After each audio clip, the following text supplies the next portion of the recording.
Hello, everyone. Welcome to another exciting episode of Dungeons and Dragons: The Fellowship of Steel. We are continuing our Waterdeep Dragon Heist campaign. It proves to be an exciting one today, so let's jump right into Discord. What we do?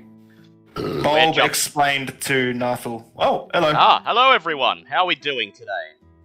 Hey. Hi. Not bad. I see everyone's in our bear rodeo. Is there one in there? No, it's not. No. I am here.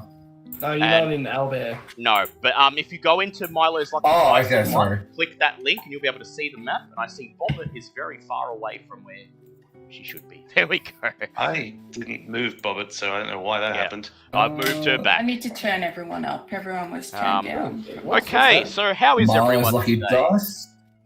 Yep, Milo's Lucky Dice down the bottom, M1, click the link, and it will load up the map for you. Oh, and there's a new dice Oh, tray that's that right. you use as well. Yes, there's a One. dice roller in there you could use. Okay, so last Is that week- owlbear.radio? Yeah. Yep, Yes. that's the one. Sorry. Okay, sorry I didn't drop. So last week, you guys were enjoying a usual summer day in the tavern, trying to escape the blistering heat of Waterdeep in summer, when Trollskull Alley was rocked by a fireball explosion. Thanks to Nar'thall and Sir Lucian's connections in the Lord's Alliance, you managed to insert yourselves into the investigation. And after a full day of thorough investigation, you ended up tracing the parties responsible for this attack to Gralhund Villa, the home of a noble family of rather ill repute around the city. And so, since then, you've had a long rest, and it's the next morning. You find yourselves crawling out of bed, the sheets nearly sticking to your skin, covered in sweat, and feeling as if summer. yep, and feeling as if you barely slept at all. in Yeah, this Bobbit definitely sweltering didn't. Heat. Yeah, Bobbit Bobbit definitely. definitely didn't. I feel like Sad. I would have been up with Bobbit. Yeah, you stayed up. You managed to catch some winks of sleep, but Bobbit sleeping down in the basement. There was lots of hot air, and it was definitely not a comfortable night for you. No, I I'm a meant wedge more like tailed eagle. I think I'd be fine with it. Oh yeah, you'll Just say probably be Bob- fine. But Bobbit. Bobbit, Well, no, heat wasn't the issue in this one. Bobbit was just sad.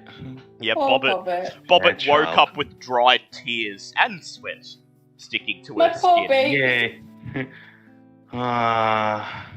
And so, it's the next morning, and you are ready to head over to Gralhund Villa and encounter. Sorry, Bolt. Before we head there, would the police have already been informed of what Well, I was Bob gonna learnt? get to that. Okay. Yeah.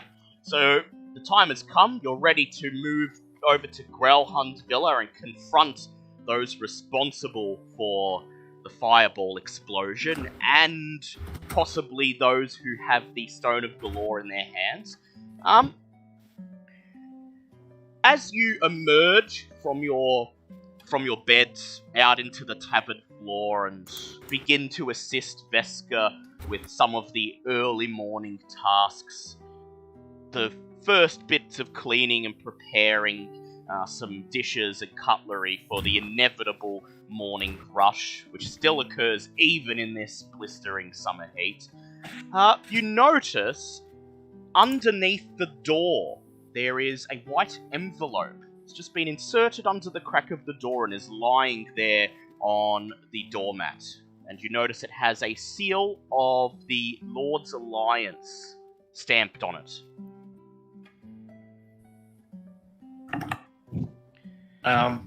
Bob picks it up and reads it then? Oh, but no, Bob picks it up and hands it to any of the Lord's Alliance members that are here.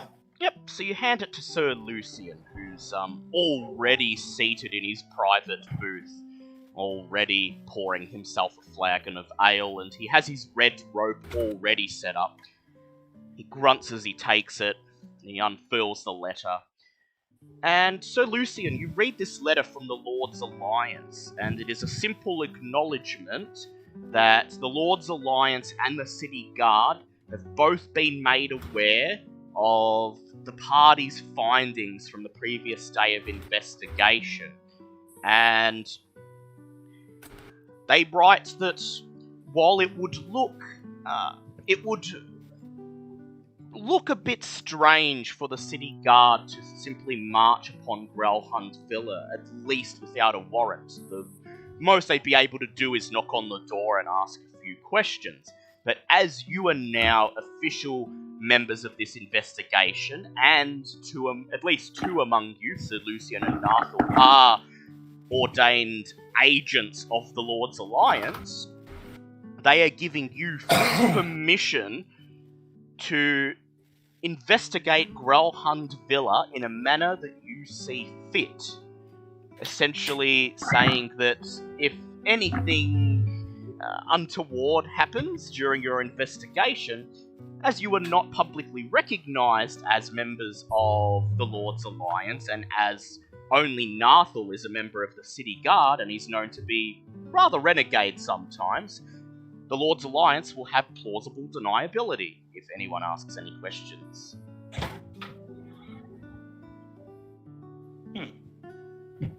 Census.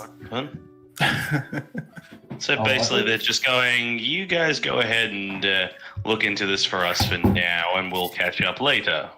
Yeah, but you also get the impression that the Lord's Alliance is essentially using you at this point to do the dirty work that they would get in trouble for doing with more publicly reputable agents. We're becoming basically, we're operating a CIA black site, aren't we? So waterboarding the likes. Essentially, yeah. You are basically being sent in to conduct the investigation behind legal channels, and this will absolve the Lord's Alliance and the City Guard of having to wait for the city's magistrates to actually grant them a warrant to raid the facility. And so, Who's doing that? Yeah, what's going on? yeah, that's a pointer. And so, Let's shut the door behind us. And so, before you head out to Gralhund Villa, is there anything you would like to do? Bulb would like to make a really quick stop at the market. Very well. Would anyone like to head over there with Bulb if they've got anything they'd like to buy or sell? Do I have time to do a little bit Absolutely. of Yeah, we've got time to do some shopping. No, to do some herbalism? A little bit, using... only a little bit. Using the supplies you already have in storage. So, you may do a herbalism kit check while Bulb heads over to the market. I was going to say, Robert might go with Bulb, but before we leave to head to this place, Bulb's just going to really quickly head back into her room and basically empty out the majority of the stuff in her backpack, so it's mostly empty. I think, yeah, Bobbit knows what she wants. It does take a quick moment to, very sadly look at Blinky's food bowl, which she doesn't need to fill today, and just climb back up. With her I still empty need backpack funds. over her shoulder. So, I still need to find out what my that pink crystal doorknob I picked up is for. yes, you're starting to suspect, Nar'thall, that it was just an expensive paperweight. Okay. So, Ava, first of I'll all, go off to the market too. you may do a herbalism check. However, you I are already did it. Yep, I was just saying you're using the supplies you have in storage, and you're using them all up right now. So before you can do another herbalism check, you will need to purchase some more supplies. So next time you'll need to Or go forage. buy some or forage for them. So how did you do on your check? 6 all up. 6 all up. Well, unfortunately, most of your supplies you found were not stored in a correct way. You kind of just bundled them together in your Or it was makeshift. too hot and they went off from the heat. You basically jumbled them all together in your makeshift nest, and this combined with the heat caused some of them to wilter. And you are only able to make either one poison or one healing potion. I'll Whichever take a one you poison. prefer. Poison, very well. That will be a basic poison. When applied to your weapon, will deal an extra 1d4 damage. Basic poison. What damage does it do? 1d4. Once applied to your weapon, it lasts for 10 minutes. So 1d4. Alright. Meanwhile, the rest of you head out into Troll Skull Alley, braving the sun that seems to permeate through everything. The cobblestones that line the street seem to be glowing a bright white glow as the light reflects off them into your face, and you hold your arms in front of your eyes as you walk towards the market a short distance from the tavern. And what are you all looking to buy today? Bulb is just looking for a basic herbalism store where he can buy some jars and sell the spices and ectoplasm that he got. Very well. Bulb, Told him to me. I'd like you to please do a nature check, Bulb. Actually, sorry, Nature. a survival check. Oh, you sure it's not nature? Well, you can know survival. Survival. Oh, that's okay though, because that is a 19. 19, not bad at all. Okay, so about a block away from the tavern, wedged in at the end of Troll Skull Alley, you find a store called Corallin's Crown. The sign, the sign hanging still on this windless day, proudly describes it as the place of business of Fala Lalalir, a licensed herbalist and member of the Guild of Apothecaries and Physicians. Fala Lalalir? Yes. Oh my god, okay, that's a cool name. Yep, it's a typical elven name. She seems to operate out of this stately 3-story townhouse, the third floor of which has been converted into a greenhouse, and you can see that the walls have been replaced with big glass sheets, and you could just see the leaves and branches of large trees growing inside. You step inside the store, and a bell rings as you step into the ground floor. What used to be a lounge room and dining area has been converted into a store with all of the furniture cleared away and makeshift shelves lining the walls covered in jars, plant pots, and trays of spices and powders, and the strong earthy smell fills your nostrils as you walk up to the counter. Fala Lalafir, the middle-aged looking, blonde-haired elf, smiles as you enter, and she says, a member of the Emerald Enclave, always an honor to serve, and what will you be looking for today, sir? Hello. Interesting that you recognize me immediately, but no matter. I am looking to sell these 3 things here, gained throughout our journey so far. 1 jar of imported spices, 1 jar of chest mimic splinters, so mimic when it was as a chest, and 1 jar of ectoplasm. Very well. She takes a look at these and she weighs each of them on a set of brass scales. But then you haggle back and forth a little bit over the price you'll be willing to accept. Make a charisma check, please.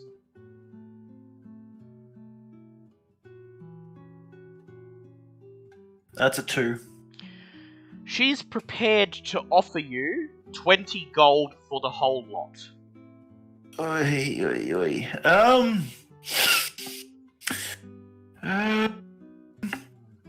Before I accept, how much are just basic jars and files for collecting specimens?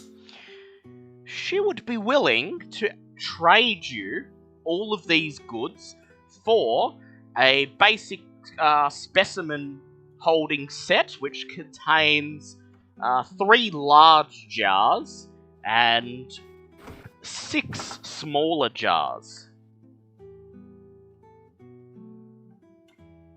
That is very interesting, and I'm very tempted to take that offer. Assuming I do this, how much are extra individual jars and vials? It will be 5 GP for a large jar and 2 GP for a small jar. The price seems excessive for what amounts to just glass jars, but Fala assures you that these jars have been specially crafted to remain airtight and to preserve whatever has been placed in them and have minor enchantments on them to maintain utmost freshness at all times. Wow, that specimen kit is a steal then for 20 gold. I will accept this trade, my dear, and I will also take an extra 2 large jars and 5 small jars, please. She curtsies and hurries over and gathers the spared jars, and you exchange the coin as she piles them all into a big leather trunk that doubles as a suitcase and pushes them over the counter towards you. And how many small jars were in that set again, sorry? So there were 6 small jars in it already and Now 3 I have large jars. 11 small. Okay. And it's all bundled up in, basically imagine Newt Scamander's creature kit. Awesome. Oh, I like that. And one last question before I am finished with my business. Yep. Do you sell pots of awakening here? She bites her lower lip and she says, "Unfortunately, I have none in stock, but I can order them in. How many would you be interested in acquiring?" Well, that depends on how much you're selling for. She says, I think for a member of the Enclave, I can sell them at a slight discount of 40 gold each." Really? Can I do an insight to see if she's Yep. selling Go ahead. legit? Oh, that's a nat 20. So from a reputable dealer, pots of awakening would usually fetch 50 to 60 gold, so she is providing a legitimate discount. Okay. Then, I would like to place an order for 2 now, but I will definitely be coming back in future. Very well, she says. I will take half of that gold now, and the other half when you come to collect the pots. I hand over 40 gold. She Well, smiles. I hand over 60 altogether. Yeah, yep. She smiles a kindly, matronly smile, and then she says, "Is there anything else you would like?" No, that is all from me, but I will be back in the future. Thank you very much. Fala curtsies as you leave the store. Nar'thall and Bobbit, what are you looking for in the market today? I'm just looking to sell. You're looking to sell? Very well, we can sell your stuff pretty much anywhere. What are you I looking was for, going to say, Bobbit? Bobbit. Well, Bobbit has some definitely legitimately earned gemstones to sell, and would like to find someone that sells ritual spells and probably ink for a book, because she's been having trouble with that. Okay, so first of all, you head to the Gee, market. You find some stalls that are set up, manned by trinket dealers and gem dealers, pawnbrokers and the like, and you ask around, showing off the wares you'd like to sell, and see what prices you can get for them. So Nar'thall, what are you looking to sell? First off, I still have those 4 silver bars valued at 50 Yes, GP you do. each. So you'd like to sell those? Yep, and then I have 2 other items to sell as well. And Bobbit, you'd like to sell the gems, if I'm not mistaken. Okay, so I'd like you both to do charisma checks, please. That's going to be Where is my... 17. That is an 18. You find a pawnbroker on the edge of the marketplace. The sign, crudely written, calls it the Bent Nail and has a picture of a hammer and several bent nails. You push open the door and a cloud of dust flies up into your face, making you cough. And then you look around and you see a haphazardly stocked store filled with old furniture and other knickknacks, quarterstaffs, finely carved wooden canes, old shields and pieces of armor. A red-haired human woman looks up at you from a book she's reading as you enter. And she sort of jumps and she sees you. She says, "Oh, customers!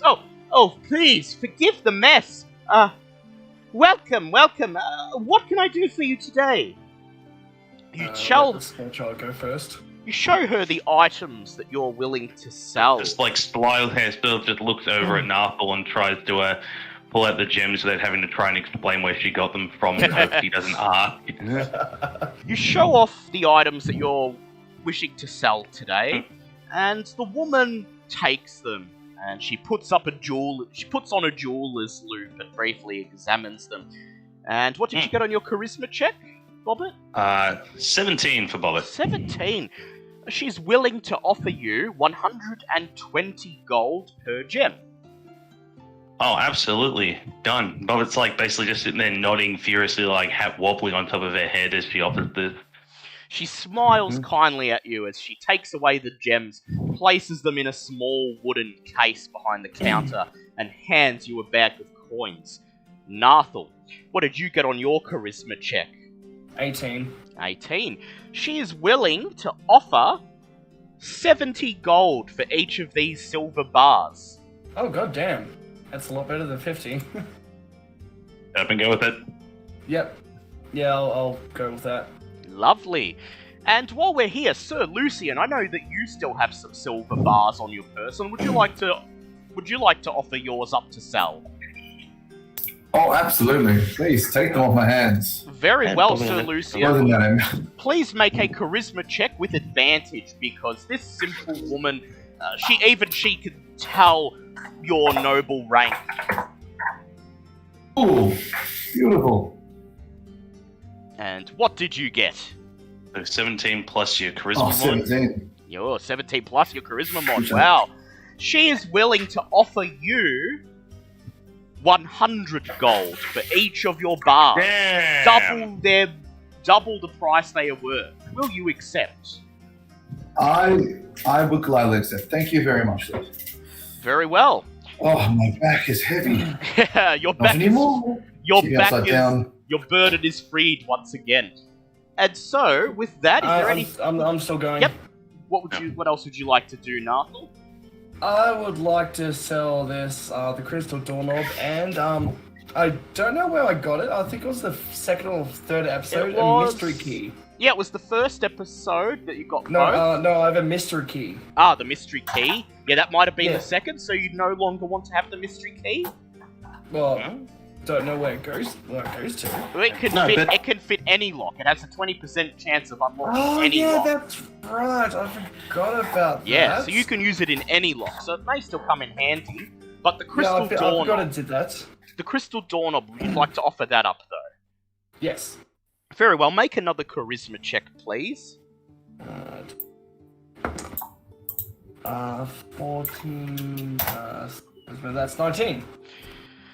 She takes it and she puts on the jeweler's loupe once again, and as she examines it, she frowns a little bit and she mutters, it's only cubic zirconia, but it is a nice-looking paperweight. She offers you 10 GP for it, which is more than you paid, because you paid 6 for it.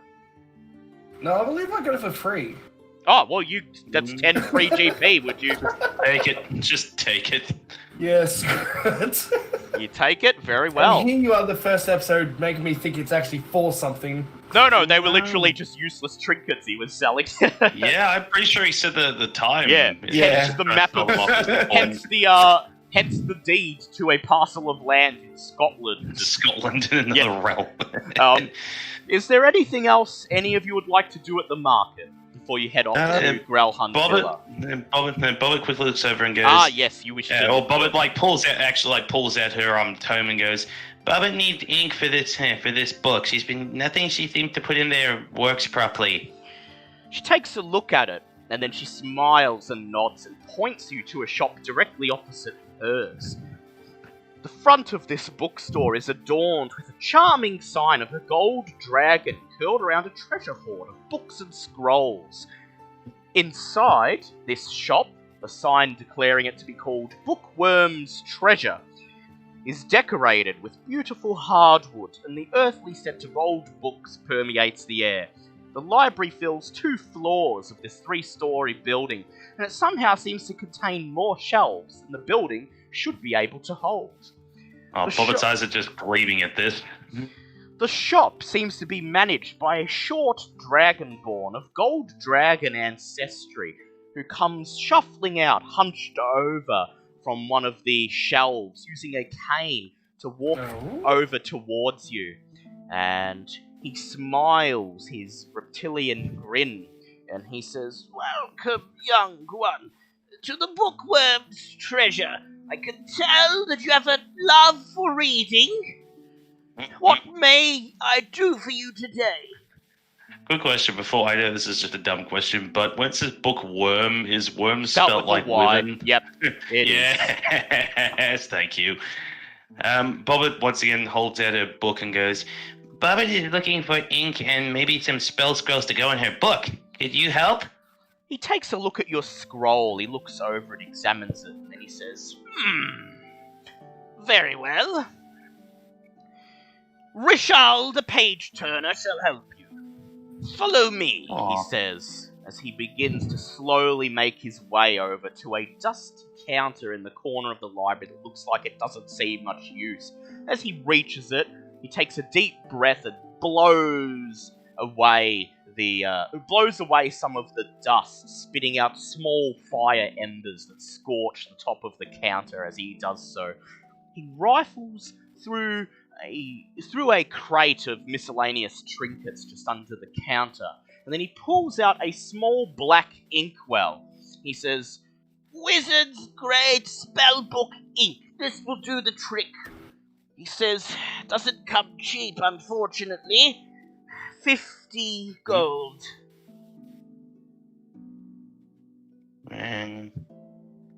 Okay. He then says, now, spells, young lady. I've got quite the collection of old spells that I've collected over the decades from many travelers, wizards, arcane scholars. It's merely a matter of what you're looking for. Now, Rachel will sell you any ritual spell that you like. The price is determined by its level. So, tell me the spell that you would like and the level, and I shall tell you the price. Okay, well, Bobbit can pick anything from first or second, though at the moment Bobbit would like to look at Identify, which is a first level, and possibly Speak with Animals, which is also a first level. Rachel spends about 20 minutes searching through one of the shelves, which you can see is stocked almost entirely with old wizard spell books, and he eventually grabs out 2, plonks them down on the counter, begins to flip through them until he finds 2 pages, one in each book, one where the wizard has written down the formula for Identify, and another where a different wizard has written down the formula for Speak to Animals. He gestures at the books and he says, feel free to copy them down. I only ask 25 for each. Oh. Okay. So you hand him 50 gold and then you eagerly copy down both spells into your tome. Shao looks on in relish, clearly enjoying the sight of your enthusiasm. Then he scoops up the books, places them back into the shelf, smiles once again and says, will there be anything else today, young scholar? Bobbit's about to say no when she quickly has a bright idea and goes, would you have a book on the city's Nimrites? Bobbit met one recently, and she was curious how they work. Ah, Nimblerites, yes. Well... Sorry, I keep trying to call them Nimrods by mistake. That's Bobbit Wood. Right. It's a secret not often known outside the Temple of Gond, but I'm sure we could dig something up. Not gonna lie, completely forgot about him. That's what the recaps are usually for. Yes, I know, but I forgot to mention them. Bobbit, would you It's like fine. to help him find such a book with a quick investigation check? I mean, I have a +0 to investigation, but I could definitely give it a... Actually, no, I have a +2 to investigation. I can definitely give it a try. With a 13 help. Bobbit can only look at the spirit as well. 13, that is more than enough.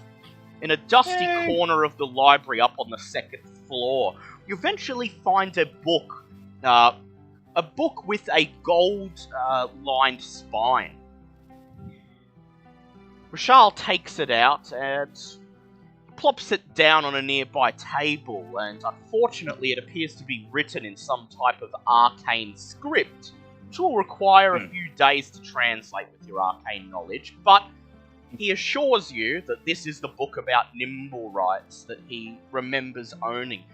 And since he himself is unable to read it, he's willing to let it go at a fairly discounted price of 10 gold. Done and done. He smiles as he hands over the book and deposits your coins in his dusty cash register. Is there anything else you'd like to do in the market? Thank the man very much and promise she will return as soon as she has more spells and whatnot. Just waves him goodbye. Bye, Mr. Old Man. He Just runs out the waves. door. He waves at you and he says, "Ah, it was refreshing to see someone so young with such a passion for scholarly pursuits. Please, I look forward to seeing you again, young Bobbit." Yay. And with that, Like the people we've met today. yes. Mhm. And with that, are you guys ready to head to Gralhund Villa? I believe so. Yeah, I don't have any more business anywhere else, so yep. So, just to check, can I use those spells now, or do I Yes. have to wait? Oh, No, you can use fantastic. them now. You can use them anytime you would be able to use a ritual spell. So, Excellent. I'll have to make sure I make a note of that so I don't forget. very well. Decide to make your way over to Gralhund Villa now. It's about 11 in the morning and it's already very hot. You pass very few water Davians as you make your way through the castle district up into the northern part of the city where all of the nobles have their sprawling estates. The few water Davians that you do pass pull their hoods tight around them and scurry between pockets of shade trying to escape the heat. Everyone, it appears, is indoors for today. Water Davians are not used to the current heat wave. And so, you eventually emerge at Gralhund Villa. Just before we Yep. I was ahead. just going to say, is heat like this something that has happened before? Or It is does happen. It does happen every couple of summers. Okay. But when it does happen, the Water Davians tend to find shelter. It's not normally this hot, but because Waterdeep is built around a mountain, sometimes pockets of hot air get trapped and sort of linger above the city, which leads to spells of intense heat that last for a few days. And when this happens, the Water Davians tend to just stay indoors and wait for it to pass. Yes. Okay, because I was going to see if I could do like an arcane check or something if this No, wasn't an occurrence that happens every now and then. This is That's a normal. normal hit. At first, you were aware... At first, you thought maybe something was wrong, but the Water Davians quickly made you aware that this stuff is quite usual in summer. It just isn't it isn't an everyday thing. Gralhund Villa sits in the middle of an upper-class residential neighbourhood in the North Ward. The streets around the villa would usually have pedestrians and coaches travelling along them at all hours, though traffic today, on this very hot day, is of course very light. The estate is enclosed by 12-foot high stone walls. That could be climbed, but it would require significant effort to do so, definitely an athletics Unless check. you're a bird. Unless you're a bird, or unless you're using magic to help you get over. Behind the walls, you can just see the spinnerets and tiled ceiling of a mansion about 20 feet high, in the middle of the grounds on the other side of the wall.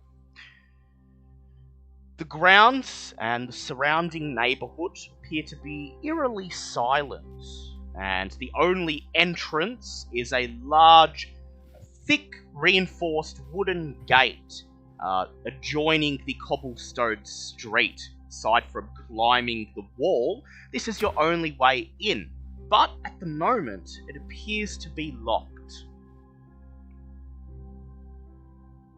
Okay, so If only what? someone had a key. Yeah, Or if someone was really good with thieves' tools. No? Or that. I Or get- had a we get it. key. Or Ava, if Ava wants, she can fly over the wall. Or I can fly over the wall, yeah. What would you Multiple guys like terms to of do? entry. I would probably think it's probably best to try lockpicking.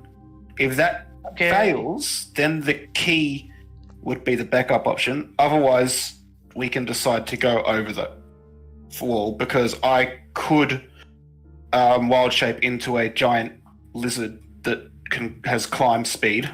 I can also lift you. Yeah, so I just can't lift Nar'thall. He's too big.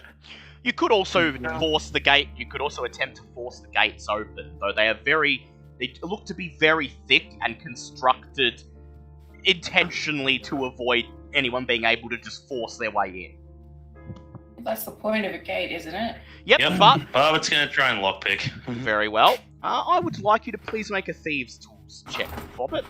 while he's doing that, can I do a perception check to see if there's any guards around? Yes, you can, though. With the gate being shut and with the tall wall, it would be quite hard to get a good view of anything on the other side. Oh, more along the lines to see if there's anyone looking over the wall or... Yeah. Alright, so make a perception check with disadvantage, please. Because if you Okay. do well, I may allow you to get some info on what's on the other side. That's 2 7s. Jesus Christ. sevens? But perception is wisdom? Wisdom, yep. That's 2 10s. 2 10s. Very well. And what did you get, Bobbit? Well, Bobbitt's wasted a nat 20 for the day, because boom, knock knock, Bobbitt's getting in. So as Bobbit pulls out her thieves' tools and gets to work unlocking the gate, Bulb looks around. You scan the tops of the walls, and you don't see anyone watching, but you do see something a bit untoward. At the end of the street, just barely visible at this distance, you see what appears to be an arrow wedged into the top of the wall from the other side of the wall, as if someone fired it from the mansion grounds, and it hit into the wall from that side. That's worrying. I tell everybody that hopefully before Bobbit pushes the gate open. Okay. Anyone have anything they'd like to say or do about that? Stealth. You see Sir Lucian just grab his sword and place his hand on it, and he says, "I shall valiantly face whoever waits beyond these gates." Veska looks over at him and says, Yeah, keeps telling yourself that I'm with Ava here. Cool. I got a 19 plus, what's my stealth? 4. 4, lovely. So you're So well 20 and truly something. stealthed. And then Bobbit pushes the gates open. They slowly swing open with a loud wooden creak. And on the other side of the gate, you can see a vast yard with several large trees, as well as 2 footpaths that lead to a 2-story brick mansion. and eastward toward a detached coach house. The estate is well tended, and the evergreen trees provide much needed shade across most of the yard. That's good for my stealth. Yes, so Ava quickly makes her way in, using the shade provided by the trees as shelter. The rest of you merely march through the gates. And that Should I actually stand just behind the gate so I'm peering in and do another perception check to see if there's anyone standing on top of the house with a bow? Sure, you may do that, just before you enter. Go ahead. God damn it, that's a 6. Don't see anyone standing on top of the mansion, but you do see through the trees a large balcony on the second floor, enclosed by an iron railing just above the mansion's main entrance, about 20 feet above ground level. And then, as you step in through the gate, you suddenly hear something. Yep, sorry, Ava. Sorry. Can I see if Ava sees it? Go ahead, make a perception check. Yes, what do a birdie eye see? What do my birdie eyes see? Where's my perception? It's a +4. 8 + 4, so 12. Plus 4, 12. You also see the balcony, and you see the tail end of an arrow just sticking out of the edge of the iron railing on the other side, as if someone was in the grounds firing back at someone in the balcony. But before so there's someone else that's snuck in here? Maybe. Before you have a chance to alert the others, you suddenly hear woo woo woo woo coming from your right. You turn and you see 6 large dogs barreling across the yard towards you. Behind them runs a man clad in red wizard's robes. By the looks of him, he appears to be some sort of groundskeeper. He is obviously not willing to talk, as his hands are already flaring with magical energy. Well, I'm gonna fly up in the air. Well, you're I'm in already stealth. in the He air. doesn't know you're there. You're in stealth. I'm stealthing in the air. So I'm just going to move you and Veska into the trees in stealth, and roll for initiative, please. Oh, I think I can do that. 7 for Bobbit. She just wants to play with the puppies. 19. Ooh, Oh, okay. You and me have to roll again. So what did Bulb get? Don't we just go with whoever's got the We'll just go with highest Ava. dex. Ava, Okay. then Nar'thall. Then Bulb got and what did Bulb get? Sorry? What's your dex? My dex is 19. Ah. Yeah, so what would Bulb get? Bulb Sorry, got 13. 13. Yep, and I'll roll for Sir Lucian, who got 4. Lovely. Last, yay! Okay, and I'll grab the combat music. I really want M1 to get a real amazing character at some point that just rolls amazingly. Yeah. Well, Because I feel amazingly bad for him. amazing for good, anyway. I mean, at this point, even when I'm rolling for him, he still rolls badly. Yeah, it's just the dice bot. The dice bot's sitting there and just goes, "Oh hell no, we're not dealing with this." Okay, you quickly have time to determine that of the 6 dogs, 3 of them appear to be normal mastiffs, trained bull mastiffs. Their teeth snarling with saliva as they run towards you. However, 2 of the dogs are surrounded by small plumes of what seem to be black swirling energy. They're clearly unlike the other dogs. So first up, we have Ava, who is in stealth. Yeah. And may get a surprise round. So you have a surprise round, Ava. So go ahead and take your surprise round. Alright. Is that dog that's closest to me a normal dog? So the normal ones are just called Mastiffs, and the Shadow Mastiffs are called S-Mastiff. if you want to Sorry, I had to zoom in. if you want to indicate what you're looking at, on the right there is a pointer tool. Yeah, there is a pointer that. Yeah, so this dog is a mastiff. Yes. All right, I want to cast animal friendship on that one. Very well. Good choice. Now I regret telling people about that. Why? I already had it. Not you. Is that you? You raise your wings. I'm not spell. You raise your wings and barrel them around in a circular motion, and then throw them out, attempting to charm the raging animal. It must make a wisdom saving throw. Let us have a look at how it goes. Does it have to save against my wisdom? It is. So what is your DC? It is... Oh, is it saving it against my regular... Against your spell save DC, yes. My spell save DC is 14. And it fails its wisdom save. The Mastiff immediately stops running towards you. It just looks in your direction and it tilts its head and goes... Aww. It is charmed and cannot attack you. However, it can still attack the others. Aww. Can I tell it to attack the Shadow Mastiff number 2? You can interact with it and maybe order it to do so, yes. And you now have your normal round, because that's the end of... Oh, wait, Veska has her surprise round first. And she's going to cast a Ray of Frost and hurl it at Mastiff number 3. And unfortunately, she misses. Ava, it's now your normal turn. What would you like to do? I want to tell the Mastiff to go after the Shadow Mastiff number 2. Very well. I'd like you to make an animal handling check with advantage, please.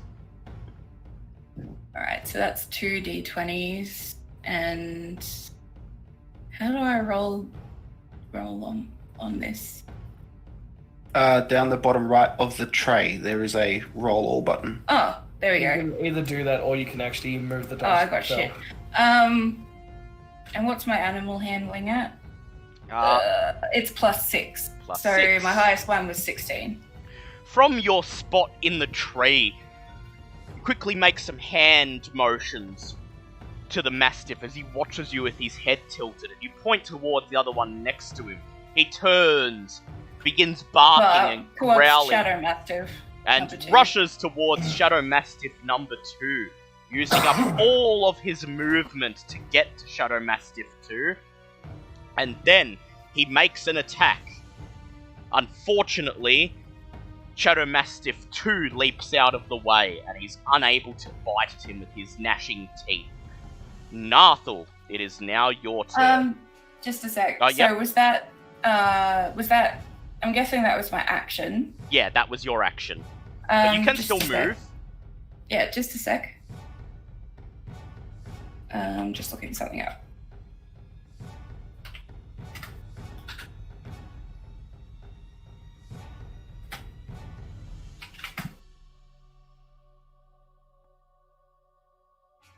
Sorry. That's okay.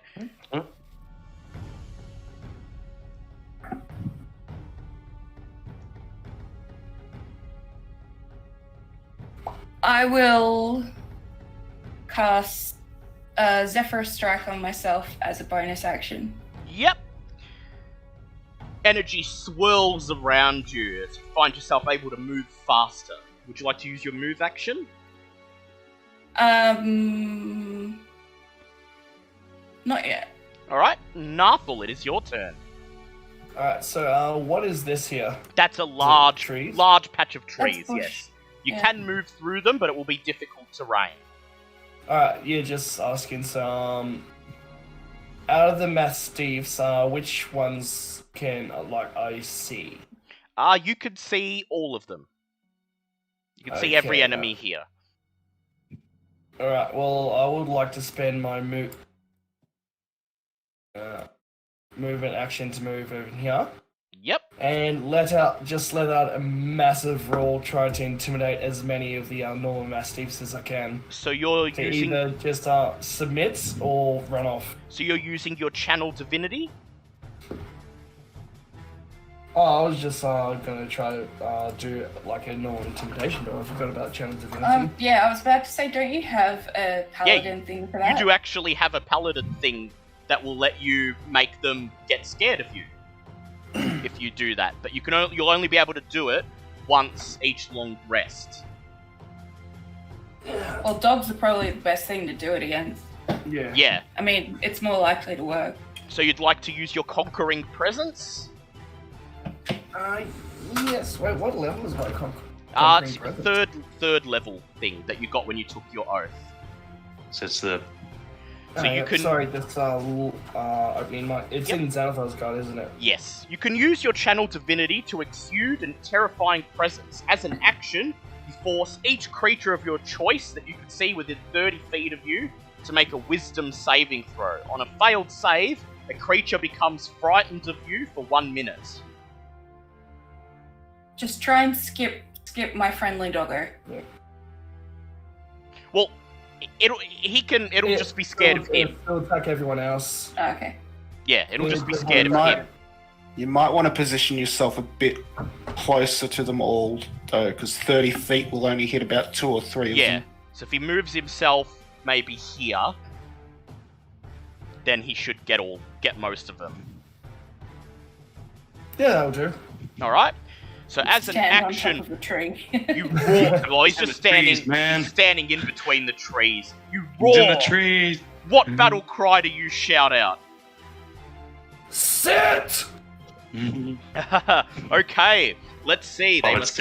They must all make wisdom saves. My save DC is 15. 15. Very well. Let us have a look. Nice. Okay. So all of the normal mastiffs immediately turn tail and start running in the other direction. And the cult fanatic looks at you. His face goes white with fear. However, the 2 shadow mastiffs appear steadfast. Wait, so I frightened the fanatic as well? You frighten the fanatic as well, yes. But is not he the... sitting? He's just standing there. He's frightened of you, so he's just not going to You're in headlight. attack you. And here's the thing. As a cult fanatic, he has advantage on saving throws against being charmed or frightened, and he still got frightened. Jesus. He failed hard. So that is You're a scary Nar'thal's boy. turn done. Hold on, wait. No, Unless you have a no, bonus action.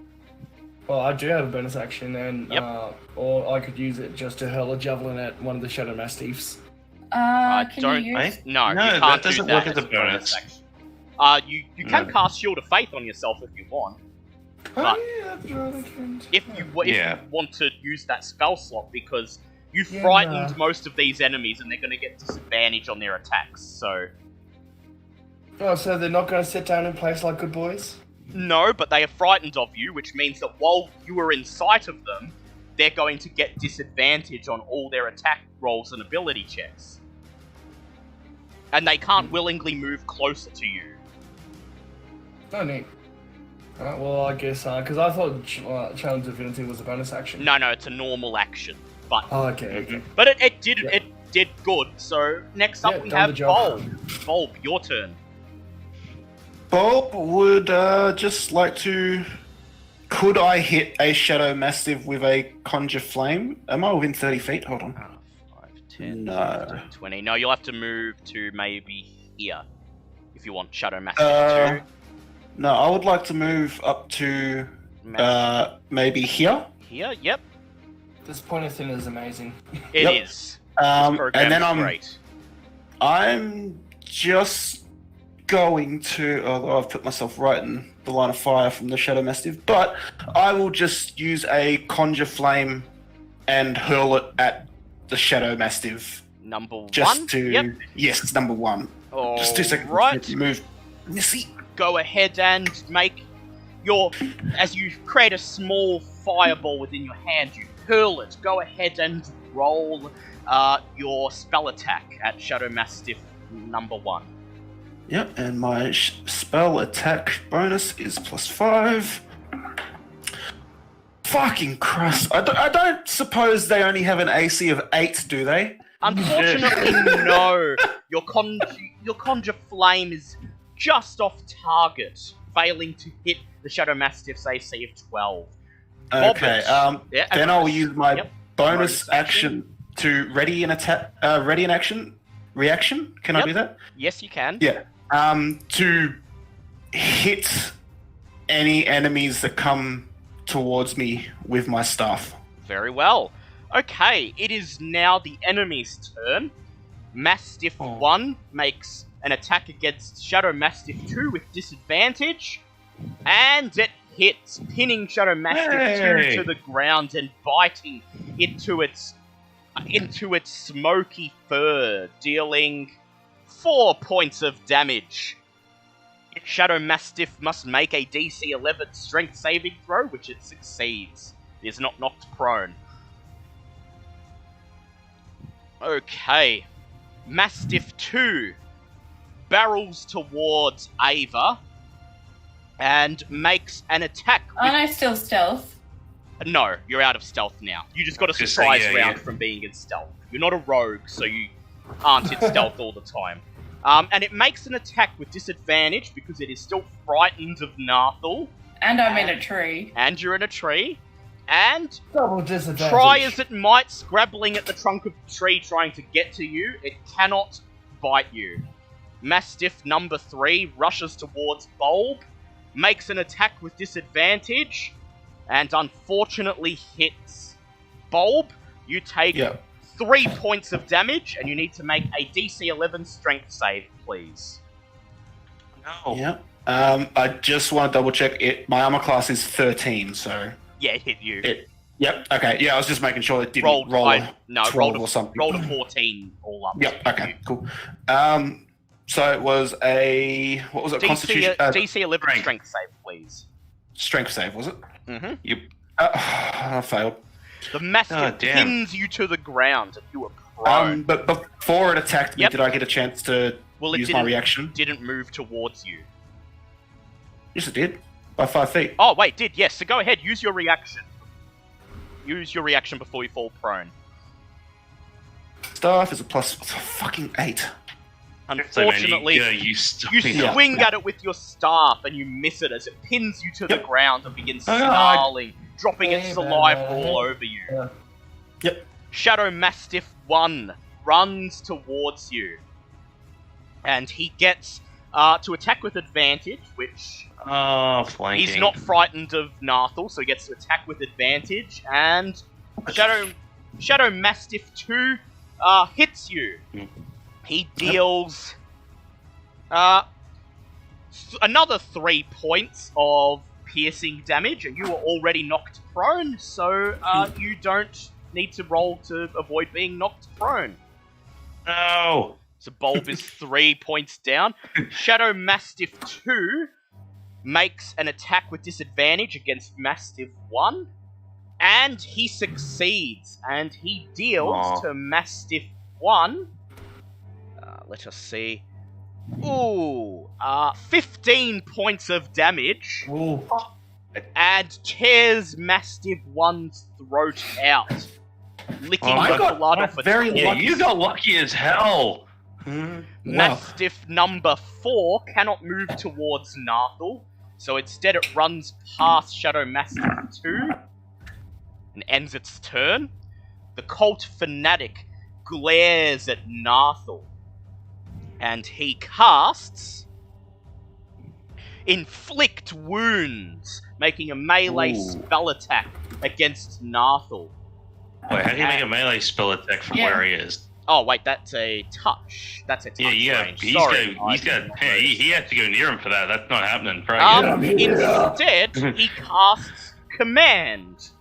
Oh, this ought to be fun. Nar'thall, I need you to make a Wisdom save, please. Oh, this ought to be interesting. My wisdom or against him? Your Wisdom against his, and his is DC 11. Alright, what's my plus? Do I use my wisdom modifier? Yes, you can. Yeah, it's a wisdom save. Yeah, it's Wisdom save. Wisdom save. Oh, I got +4. Well, then hopefully you don't Go bomb ahead, out. roll it. Alright, that is 11 +4. Ah, lovely. So you pass. The groundskeeper trembles, and he barks out, grovel! But his command doesn't have its full effect. It doesn't work on him. Just glare at him, go, what did you just try? And then, as a bonus action, he casts Shield of Faith on himself. I have a question. Yep, go ahead, Kitty. Is each square 5 feet? Yes. Yes. Okay, thank you. And Bobbit, it is now your turn. Bobbit's obviously seeing Bulb in trouble from both the dogs, and just raises her hand and goes, oh no, so goes to say, go Blinky, protect, oh, right. Never mind. Eldritch just throws an Eldritch Blast at the Shadow Mastiff. Alright, go ahead, roll to hit it. That's gonna be +6 is gonna be 15. 15, that's a hit. Roll for damage. Alright, where is my D10 at? There you are. That's going to be 9 points of force damage. Force damage, 9 points. You hear the Shadow Mastiff yelp, but it's an unnatural yelp, like a as it echoes throughout the yard. This dog Sorry, is puppy. clearly unnatural. And may I just point out that Shadow Mastiffs gain resistance to all damage while in shadow or dim light, and because Nar'thall is standing in the trees, they can't go in thin light, so Nar'thall has prevented them from getting resistance to all damage. Yay! Sir Lucian's turn. So, by that logic, if I move away, they would get resistance. Well, they'd be able to move. They can't move towards you because they're frightened. So they can't move Right. into the trees. Wait, I thought the Shadow Mastiffs weren't frightened. Oh wait, the Shadow Mastiffs weren't. No, they have no reason to go in there yet. But the normal Mastiffs can't. Sorry, I forgot. They aren't frightened. So Lucian charges towards Mastiff 4 and he says, "Ugh, you could never abhor animals!" And he strikes. He hits Bobbit seems to like Lucian less. He hits Mastiff 4 and he deals 6 points of damage. It yelps as it dies on the end of his blade. Oh, There we It go. is Ava's turn. I'm going to try and keep one of the Mastiffs alive. I just noticed that my Mastiff is dead. Yep, your Mastiff is dead, unfortunately. Yep. And Mastiff 2 is desperately trying to scramble up the tree to get to you.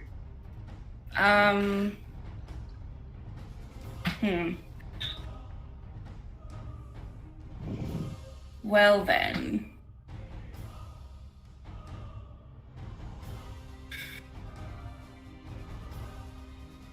I wish I could get to the freaking cultists. You could try, but you'll get... Oh, I can't.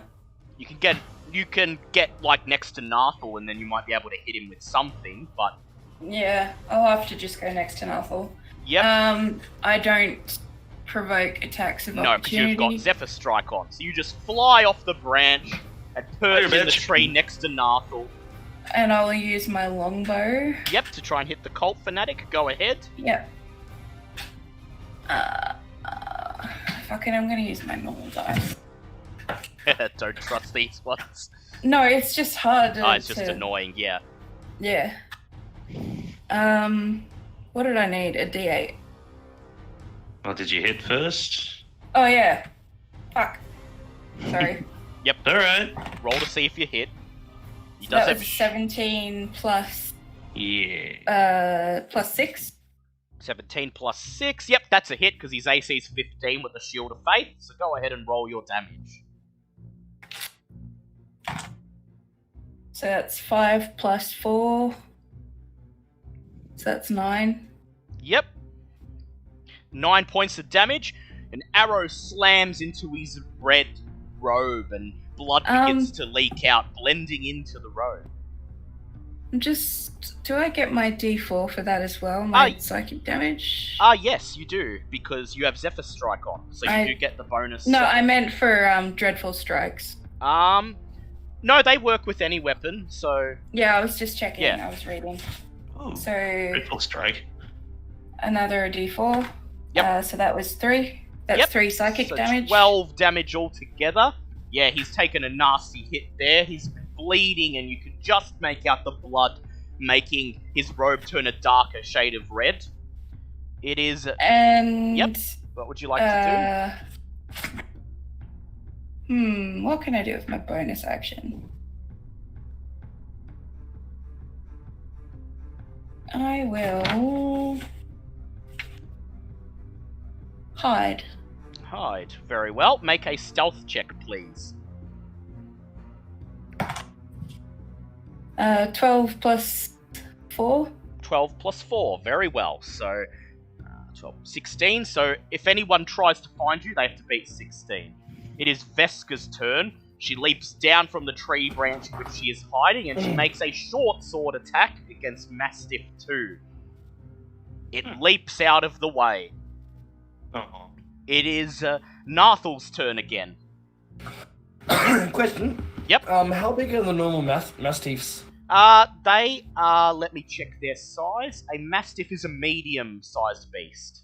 We should totally get one for the bar. Tavern. That's what I'm trying to do. I want to keep Mastiff 3 alive. Yep. Well, you can go up and use the flat of your blade to knock it out if you'd like. Well, that's making my way through the Shadow Mastiff one first, so that's what I'd like to do. So you're moving up to Shadow Mastiff 1. And use... crap, where's my abilities again? Sear and Smite. Ooh, nice. So go ahead, make your melee attack. Roll to hit. I have to see if I hit. That's a nat 20. Yep, that's a hit. So first of all, roll your axe's damage and double it, and then we'll add the searing smite damage. This is 2d6 plus strength. No kill quite like overkill. Yeah. Go get it. Just imagine this freaking 9-foot-tall monster just walk out of the bloody forest, flaming axe, and just go down, boy. Bam. That is 11. 11. Okay, so plus Nar'thall wants 22. It's nearly dead. Add your searing strike damage. Which is what's searing smite again? It's 1d6. Yeah. 1d6. Okay. Yep. 6.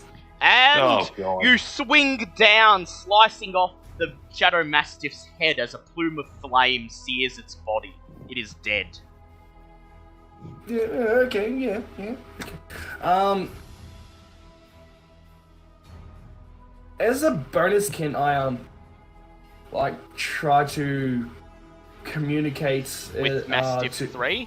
Yeah, as a master would with the dog. Okay, make a animal handling check, and this Mastiff is scared of you, so you get advantage. Oh, neat. God. I don't need to. That was my second nat 20. Jesus Christ. You bark at Mastiff number 3, ordering it like a master would, and it climbs off Bulb and comes to you and curls up at your feet. Yep, whistle it over. Does that mean it's out of combat now, or? Yeah, it's out of combat. So, Mastiff number 3 comes over to Nar'thall, rolls up at his feet. Well, that's one way to do it. Okay, Bulb, it is your turn. You are still prone. Well, you're not being torn apart by dogs anymore, so that's a plus. That helps. I will use half my movement speed to stand up then. Yep. Oh, pardon me. And then I've still got 15 feet. I will move 15 feet closer to the cult fanatic around the outside of the bush. Yep. I can't throw anything through the bush, can I? Yeah, you can, but it's only counted as difficult terrain, so you can still throw stuff. Oh, okay. Am I able to produce a flame, attach it to a dart, and throw the dart? Yes, you can. Yep. I will be doing that then. And unfortunately, that gives me only +4 to hit, but I'm not using the blue dice because that has fucked me over twice today. Fair deal. God damn it, that's 12. 12. To hit the coldest, yep. Unfortunately, his shield of faith strikes out, shatters the dart, and it turns into a flaming splinter as it fizzles away. Okay, that's one dart gone. Okay, it is the enemy's turn. First of all, the cult fanatic casts Spiritual Weapon. Ooh. And suddenly, a black, twisted obsidian knife materializes in front of him. He points at Nar'thall as the spiritual knife flies through the woods towards Nar'thall. He makes a melee. Yep, Count sorry. as a spell or It's a an spell. attack or- It's a spell. Okay, but he's so going to he make. wouldn't have to No. He wouldn't have to roll a disadvantage. No. Nope. That's... Okay. Well, he now has to make a melee spell attack, which he does roll with disadvantage. Ah, Because Yes. frightened. And he's you rolling. see? Okay, Stop the it. first one was 21 because he rolled 19 plus 3, and the second And, one was 8. So, Alright, so one of them hits. yep. So, No, He's rolling with hit. disadvantage. Yeah, so he No, only he's gets- rolling with disadvantage. Yep, so so- miss. that's right. so because he I rolled thought with you were making 2 disadvantage. attacks. Yep, because he rolled with disadvantage, his spiritual weapon strikes at you, and you knock it out of the way with the blade of your axe, and you hear it Stop it. swear. It He is. tries to swear, but it's just. It is Shadow Mastiff 2's turn. It runs into the bushes next to Ava, and it bites at her. It hits Ava. You take. Even with me hidden, so it did it at disadvantage, yeah? Yeah, but he gets advantage in dim light, so normal. Just normal. It balances. And I'm also flying, so... Yes. Yeah, only Well, first of, disadvantage doesn't stack. yeah. Well, first of all, he was able to break through your stealth with smell because he's able to instantly track you with smell because of his keen hearing and smell. And then he came up to you and gets advantage from the dim light, and he hit you, and you take 7 points of piercing damage, and you must now make a DC 13 strength save. Just a sec. DC 13 strength save. Yep. It's going to be a while before my turn. I will be right back. Oh, I rolled a 19. 19. It tries to Plus pin you to 3. it tries to pin you to the ground, but you spread your wings and fly back up onto a tree branch, and it just barks as you escape its gnashing maw. Okay, it is Mastiff number 2's turn, and it runs past Veska, getting an attack of opportunity, which she misses. Runs towards Bobbit, and Oh no. makes a attack with disadvantage against Bobbit, which it misses. Okay, it is Bobbit's turn. Okay, now can I still use an Eldritch Blast on someone that's within You can 5 use feet? it in melee range. Cool. I might as well do that. That's going to be a 25 to hit. That hits.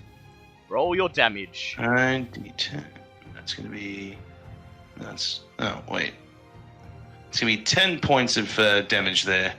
You hit the Mastiff with an Eldritch Blast and reduce it to a few piles of giblets and bits of fur.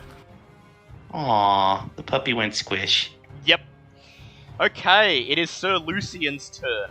He runs up to Shadow Mastiff 2, and he uses Goading Attack.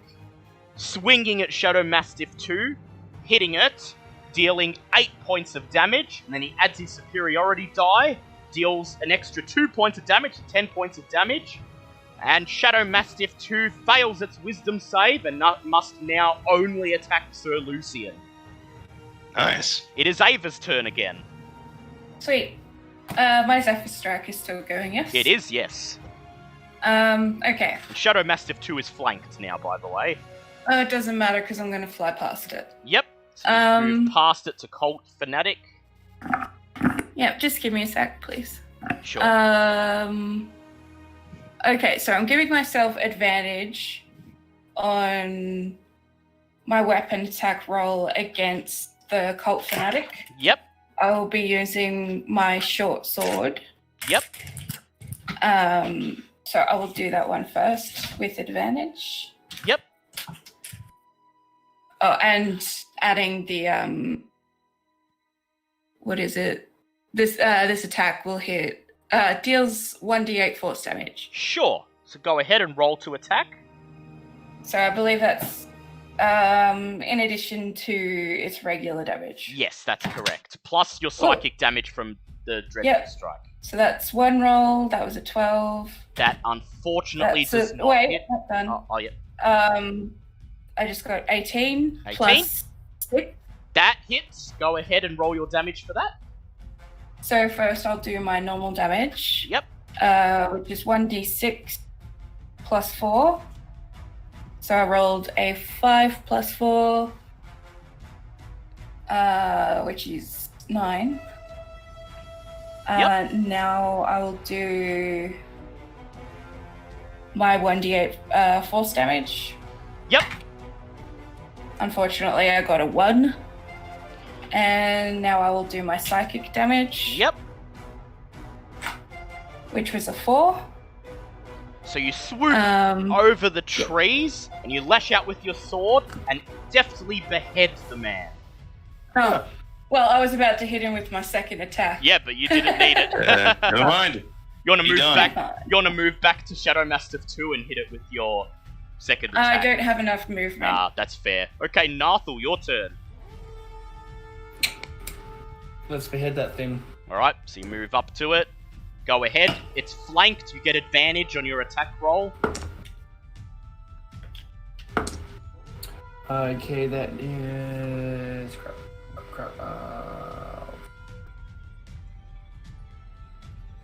Well, I'm just drawing a complete mental blank out. +9, that's right. 18 +9. I'm pretty sure that hits. Yeah, that hits. Go ahead, roll your damage.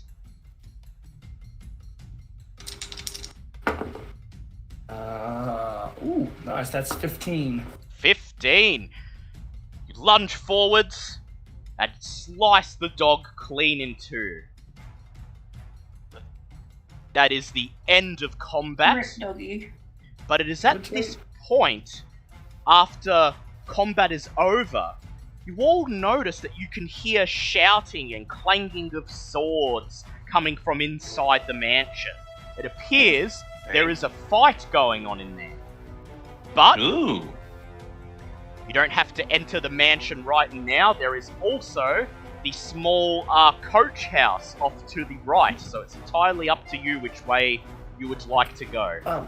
First, did the cult fanatic have anything on him? No, just his robes. Okay. What's the coach house for the It's country this. hicks? It's this. So it's usually where they would keep their horses, but horses, and it would also double as a greenhouse as well. In some instances, so it'd be like it's basically a stable plus the groundskeeper's house. So it is. I will get the pointer so you can. It would be so. This building here is the coach house. Well, I'll suggest go to the coach house because one, he's very interested in what would possibly be a greenhouse, but two, it's also separate from the main house, so if we clear it out, then we can be reasonably sure there's no reinforcements coming from it. That's a good idea. Makes sense. And I will go with Bulb. Alright, so you're all gonna... Also, Emerald Enclave to I war. would like to go in here. You'd like to go in there? Very well. Yeah. Alright. You going to the house yourself? So you're gonna go in the house on your own? Alright. So first of all, Nar'thall.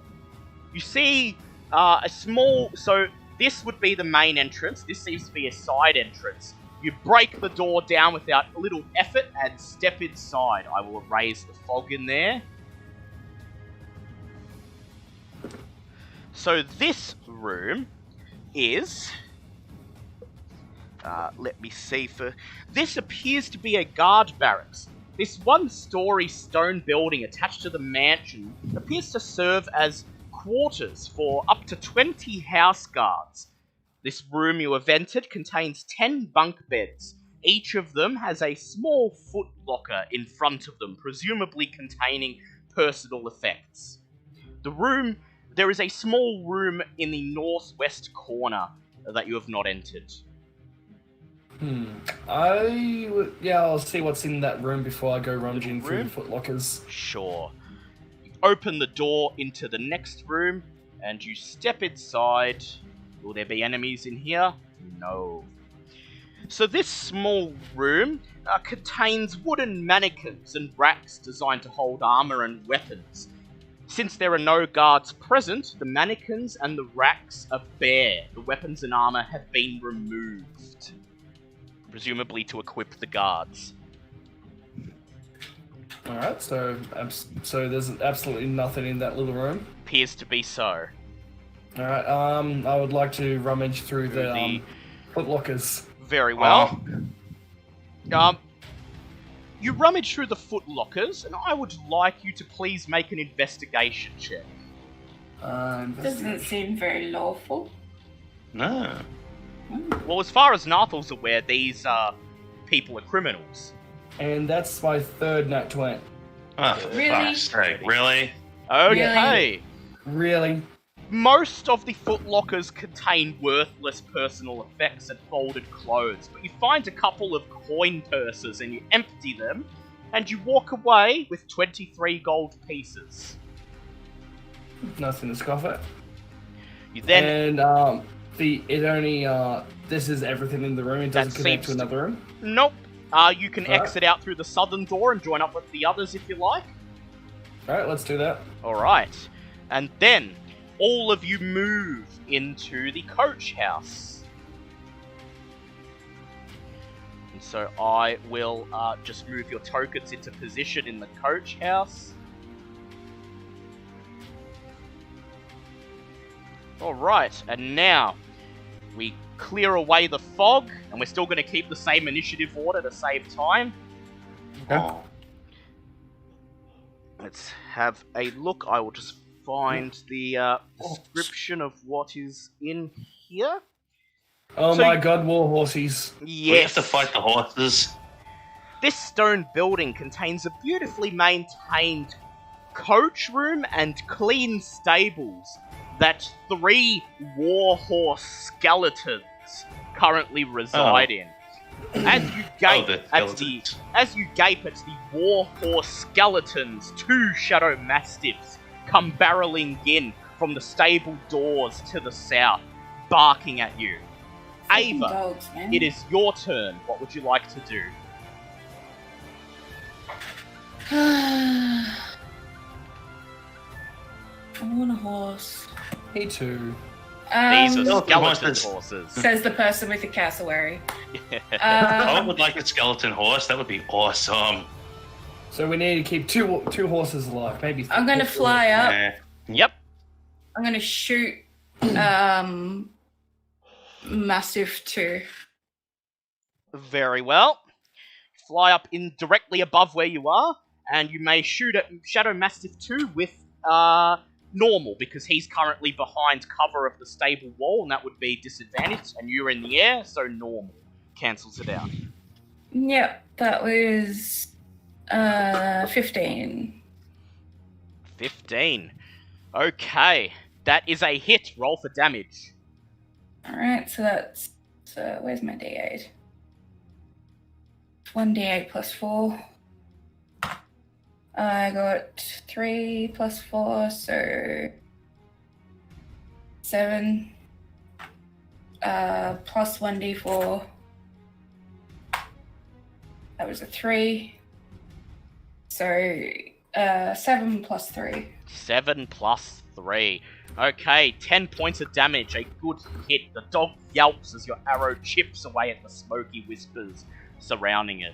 It is Veska's turn.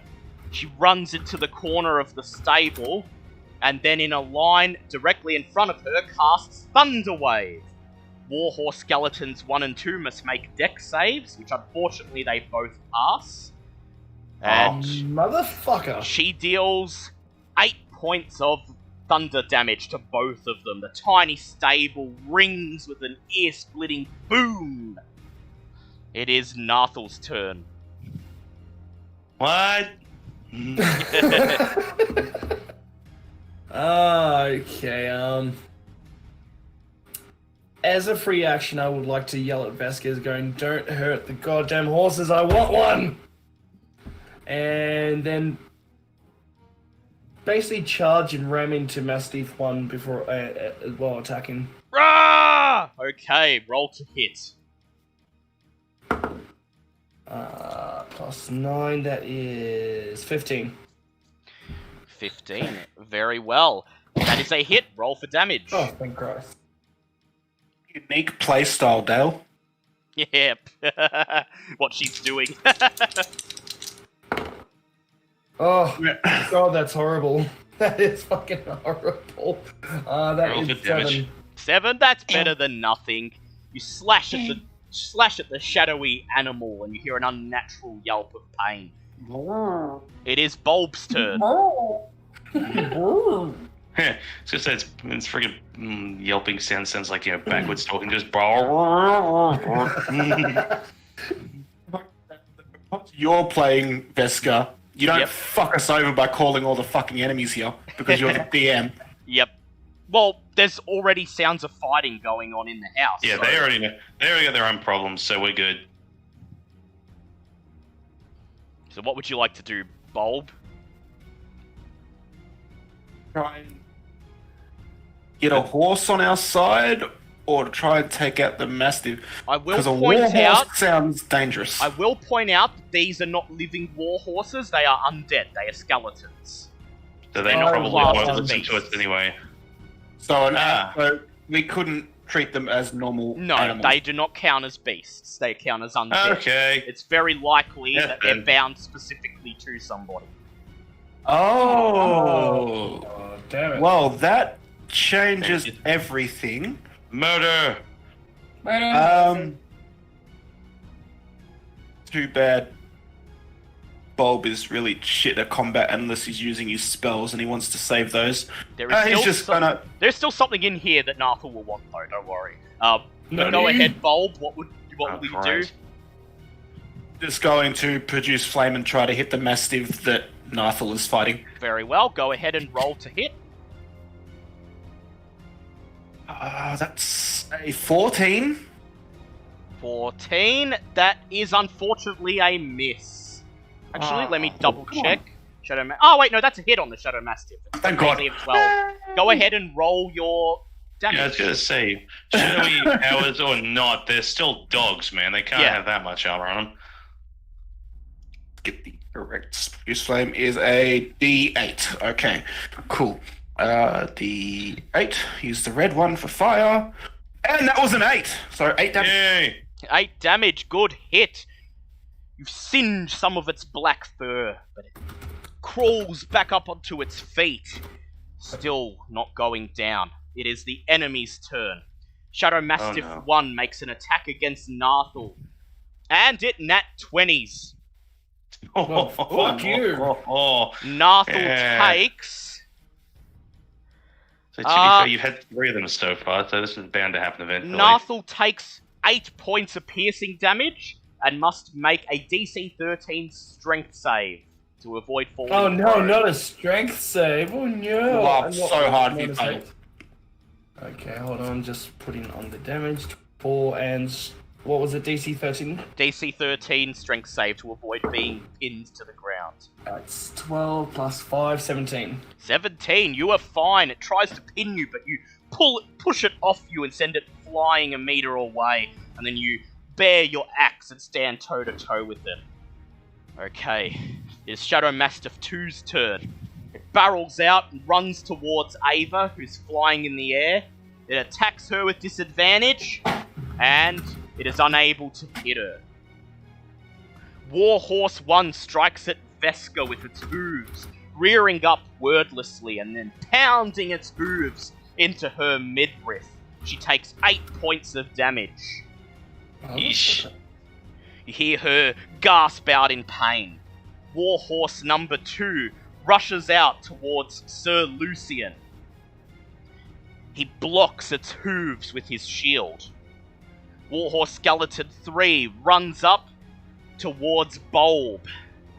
It rears up with its... Would that be any attack of opportunities? from anyone? no, because it hasn't exited anyone's left anyone's side yet. Oh, yeah, that's right. Yeah, my bad, sorry. And it hits Bulb for Oh. 2 points of bludgeoning damage. Okay, it is Bobbit's turn. Okay, so if I attack Warhorse 3, I'd get an opportunity because Yep, it is sorry, well get and an truly advantage. flanked. Outstanding. Well, that doesn't help. I rolled 16 twice, so 16 plus 22. That's still a hit on Warhorse Skeleton. They've only got an AC of 13. That makes sense, because they're literally getting bone. Or just bone. And that's going to be 12 points of force damage. 12 points of force damage. You blast away some of its rib cage. It rears up silently in pain, but still remains on its feet. It is Ava's turn again.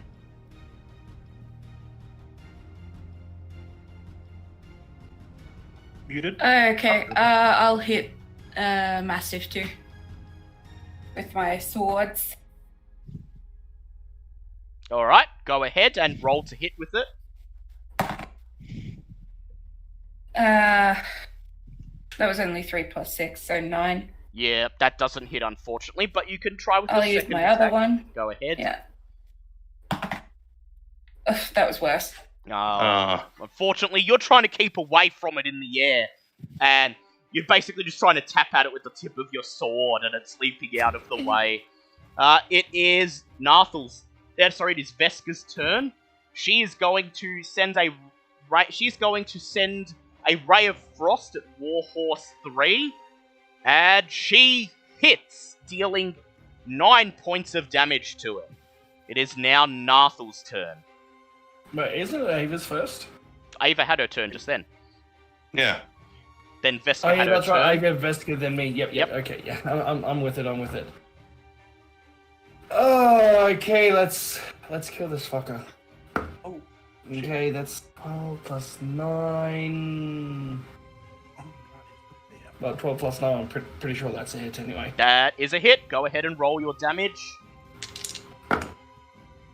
Okay, 6, 4, 5, 15.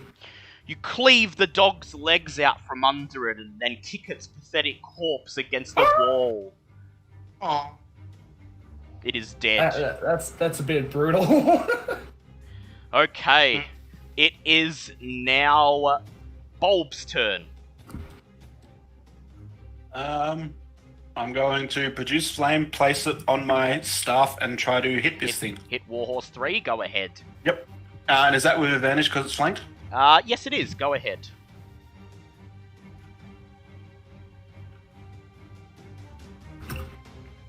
That was a nat 1 and a 4. Oh, Wow, okay. That's You swing at it, but it's pinning you to the wall, and you can't quite get leverage on your staff enough to hit it. Okay, it's the enemy's turn. Shadow Mastiff 2 bites once again at Ava with disadvantage. This time it hits. Ava takes 13 points of damage. Is Ava still up? Yeah, of course she is. Yes, she is. Okay, make a DC 13 strength save, please. Alright,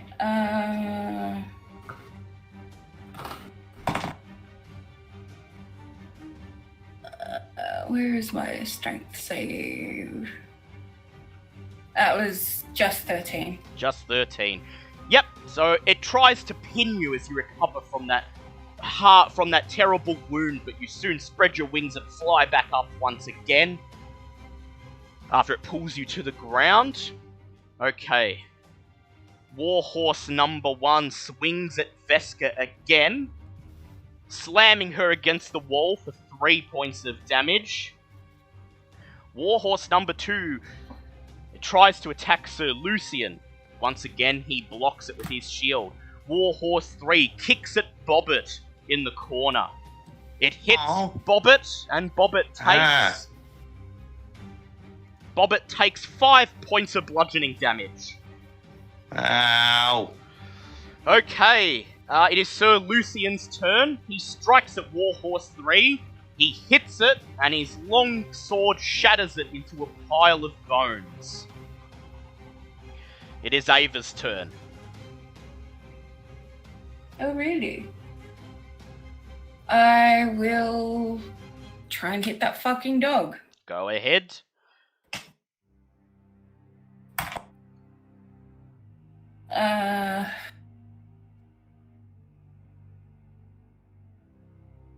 I can't math.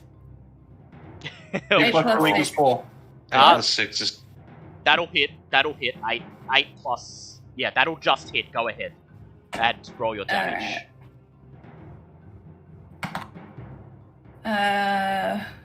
6. 6 points of damage. Not bad. Go ahead, make your second attack. No, wait. Still got psychic Oh yeah, you damage, still get which was psychic. 4. That's right. Now the second hit. Yep. 13 plus 6. 13 That's plus 19. 6. Yep. That's a hit. Roll for damage.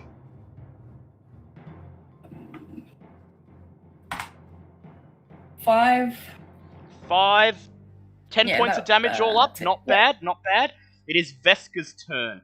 She casts a Ray of Frost at Warhorse number 1. She hits and deals 10 I points. did more than 10 all up. Yeah, you did. She did. Yeah. Sorry, I wasn't mathing. She hits Warhorse 1 for 10 points of damage. Its bones crumble under the ice and it collapses. It Yay. is Nar'thal's turn. Oh no, there's only one more horse left. No, horses are gone, you damn the mastiffs. Was 1 Warhorse, 2 next to Sir Lucian. Mastiff 2. Yeah. Yeah. Well, that's... Alright, let's take care of this mastiff. Alright, you move up to it. That's annoying our bird. Yep. Step up to it, roll to hit. 19 plus 9. 19 plus 9. And that's a hit. Smash! Roll your damage. 10. 10. 10 points of damage. You step forward, and this combined with Ava's damage is enough to make the beast fall to the ground in a bloodied ball, dead. It is Nice. Bulb's turn. Hit it with the flame. Alright, go ahead. Roll your attack to produce flame. That's 16. 16. That's a hit. Roll your damage. Right, I'm using the green dice to roll for hits now. That's 7 damage on the... 7 damage, not bad at all.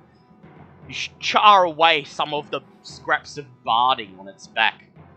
It is Warhorse 2's turn. It swings its hooves at Sir Lucian, and for a third time, he blocks it with his shield. Bobbit, it is your turn. Blast this warhorse out of existence. Go ahead. That's a 13. That's just enough to hit. Go ahead, Oof. roll your damage. That's going to be 10 points of force damage. And boom! The Eldritch Blast explodes the Warhorse into a pile of bones. Bye-bye. Well, at least I got a mastiff out of this. Yep. Combat is over, but you notice that the stable is quite lavishly decorated and well maintained. There might be something of value here. Investigation time for Bobbit. Okay, Bobbit, Investigation time for everyone. roll an investigation check, please, Bobbit. While Bobbit is doing that, Bulb is drinking one of his health potions. Good idea. Yeah, I'll do that as well. Probably 18 so. for Bobbit. It's a D4 for a health potion, isn't it? Yeah, 2d4 plus 2. Oh, 2D4. Did I have a healing potion? Shit, I don't remember if I did or not. I It's gave a you 17 2. for- that's right. And for some reason, whenever I update my character sheet, it doesn't always remember everything. It's a 17 for investigation. So, Bobbit, you find a large wooden chest at the edge of the stable right here. It is hidden in shadow and would only the groundskeeper or anyone who regularly cared for the horses would know it's there. There is a large padlock on the front of it. Well, first of all, Bobbit would like to poke the actual chest with her staff, just remembering what happened the last time Yep. she tried fiddling around with the chest. Does anything happen? No. Okay, thieves' tools it is. Alright, make a thieves' Well, tools just- check, please. And that's a nat goddamn 20. Very well. You click open the lock, push the chest open, and inside there is a veritable bounty of goods. First of all, there are 4 gold bars, each worth 250 GP. Bobbit is very glad she emptied her bag, so she's gonna pocket the friggin' lot of them. Shiny! Second of all, at the very bottom of the chest is a leather saddlebag. You open it and find a set of oddly glowing horseshoes. Would you like to identify them? It'll take about 10 minutes, unless you want to just roll an Arcana check. Roll an Arcana check. Bulb helps. Yep, bulb helps to do with advantage. What's my Arcana at? It's +6. +4 at the moment, so it's 18. That's going to be 18 for Arcana. Lovely. You quickly identify that it is a set of horseshoes of speed. Oh? These iron horseshoes come in a set of 4. When all 4 shoes are affixed to the hooves of a horse or similar mount, they increase the creature's speed by 30 feet. Well, I put the gold bars in her bag, but then holds up the horseshoes and goes, "Does anybody want speedy horseshoes? Baba's found speedy horseshoes." I don't know how I feel about putting them on my bird. Well, they probably wouldn't be able to go on your bird because it's Well, bird if they and were horse. smithed into the right shape. Yeah, if you could resmith them. But isn't it? Didn't you say all 4 of the horseshoes? Yeah, basically you apply 1 set to 1 mount, yes. So if Ava takes them for her cassowary, then they're on her cassowary and can't be used for another mount. Okay, yeah. So who has dibs on them? Bulb has no plans on getting a horse, so he passes it. Oh, its companion has no feet. Ava can have it because she's the. I don't want them. Oh, You well don't they're want for you then, Nar'thall, when you get a mount. Alright, what are they called again? So they're horseshoes of speed, and if you put them on a mount, they will increase the mount's speed by 30 feet. Speed. And also, did we notice Bobbit taking all the gold? You may all make perception checks. What are we trying to beat here? Bobbit, make a sleight of hand check, No. please. 19 plus perception.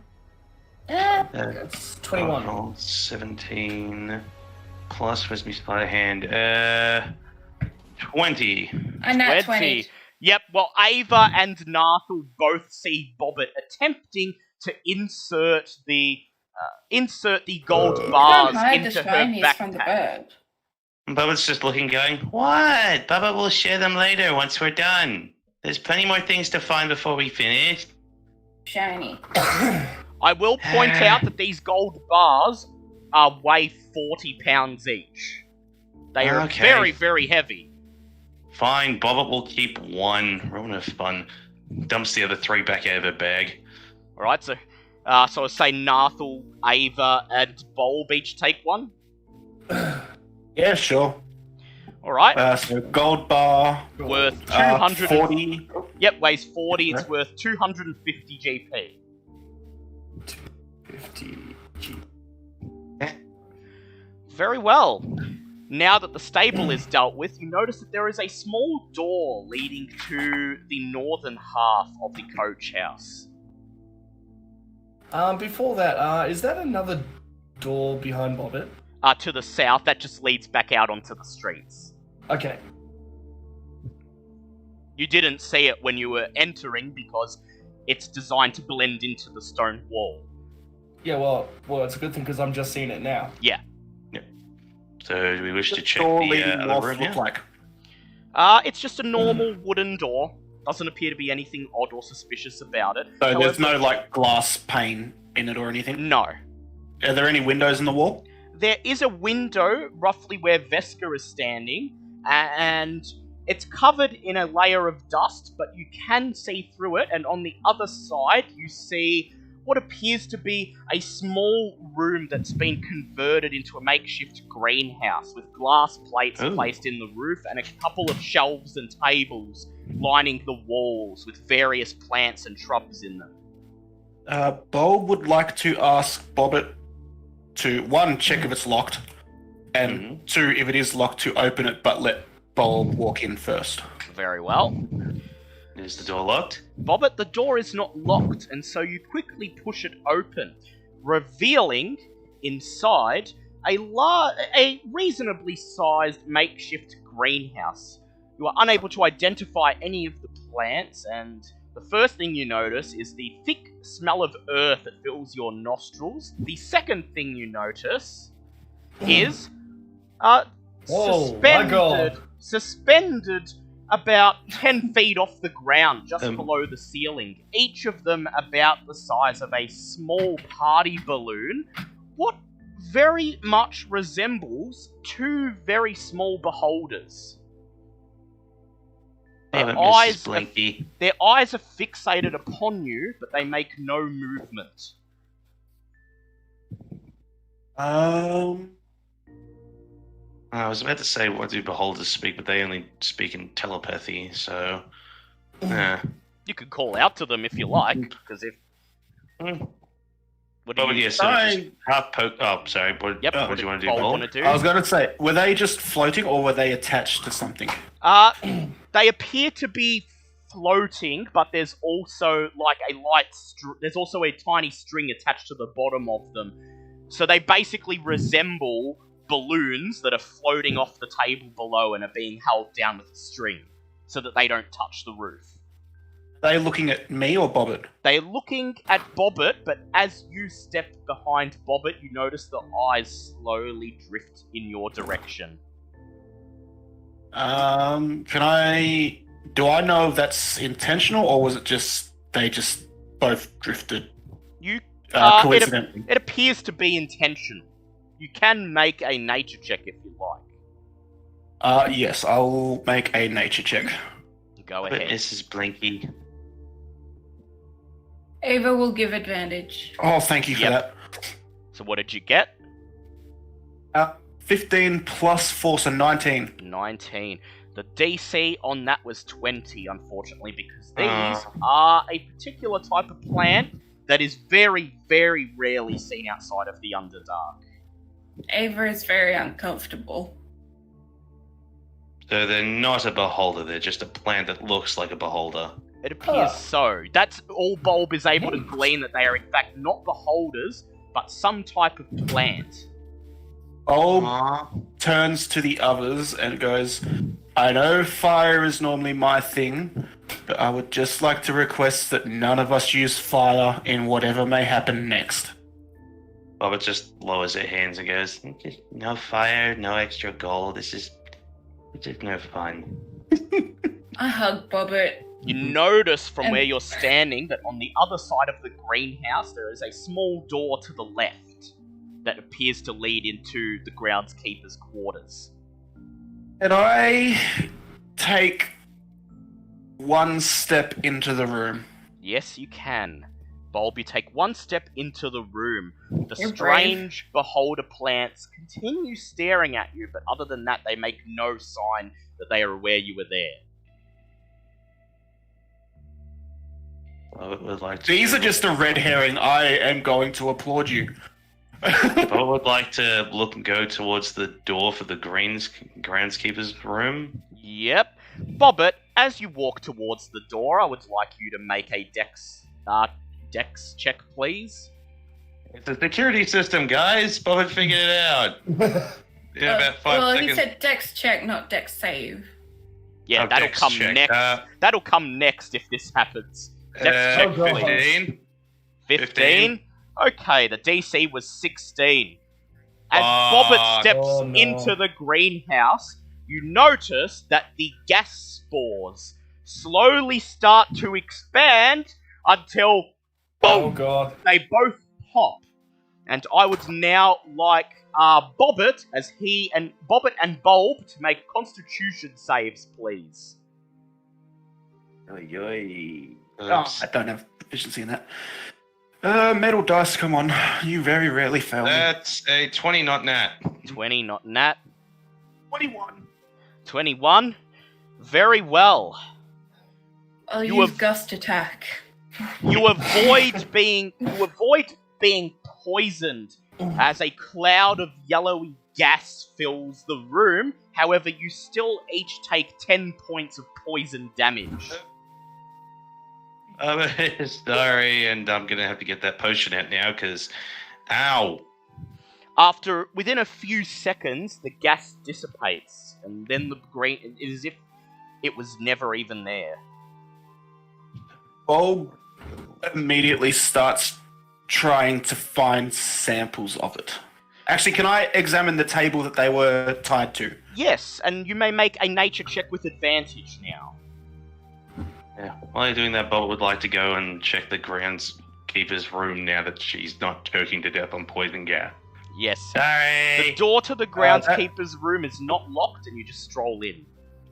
And 22. Bulb, 22? So, Bulb, you notice that the majority of the plants in here are just ordinary things. Tomato plants, various types of flowers. The only things that appeared to be dangerous were the gas spores, which must have been placed as some sort of security system, or perhaps someone's sick joke. You notice in the remnants of both gas spores, there are already 4 tiny new ones beginning to grow. And now that you know what they are, you recall some knowledge of rare Underdark plants. You remember that it will take approximately 7 days for these tiny ones to become full grown. Furthermore, you're very glad that you've managed to not inhale any of the poison gas, as you recall that anyone inhaling the gas from a gas spore usually dies within 24 hours. Okay, can I put them in a large jar? Yes, you can. You may put each of the 4 in one jar. One jar? Okay, okay, I'm going to write all this down. So, 1 times... Tiny jar, gas spores. Large jar. Tiny gas... 4 Yep, tiny gas spores? Yep. So you've got 4 jars with tiny gas spores in them, 1 in each jar. Okay. And, 1 in each jar, did you say? Yep, 1 in each jar, so they're on their Oh, own. okay, so that's 4 jars then. Okay, so that's 4 of my large jars used. Yep. And they each weigh 1 pound each, do they? Or Yep, 1 pound each. They're very light. It's basically only the weight of the jar. Yep. Okay. 4 LB. Okay. And you said there was no other Nothing else that plants appears to be in of here. note. However, Bobbit, I'd like you to do an investigation check, please. Ready? That's going to be a 21. So the groundskeeper's quarters are threadbare. There's only a bed and a small table and a small chest of drawers, just enough to keep the groundskeeper, just enough for him to basically rest here. And you notice, stacked in a small pile behind the chest of drawers, is a pile of 3 terracotta plant pots. And you think that's boring, but as soon as Bulb enters the room behind you, his eyes light up as he recognizes these as 3 pots of awakening. Take them. Bobbit doesn't get it. Are they fun? I shall show you a wondrous world, my child. Yay! Bobbit looks into the pot and goes, "There's no world in here. Where do they come from?" Unfortunately, we must wait 30 days. Aww. So Bulb takes the pots. With that, you all leave the coach house, having found everything of note within. And Was it 3, sorry? Yes, 3 pots of awakening. And are they 1 pound each, or how They heavy? are 5 pounds each. Okay, cool, thank you. 15. With that, you notice that there are multiple ways into the mansion from here. There is the small side entrance directly in front of you, and there is the main entrance that you saw when you first entered the grounds. So where would you like to go from here? I would like to go to through the one directly ahead of us. Anyone I would object say to that oh, pardon me, sorry. I would say that the back entrance, oh, pardon me, Probably would be easier. better. Yep. And as Yeah. you approach it, you notice it is not locked, and so you quickly push it open. And you step inside and reveal what appears to be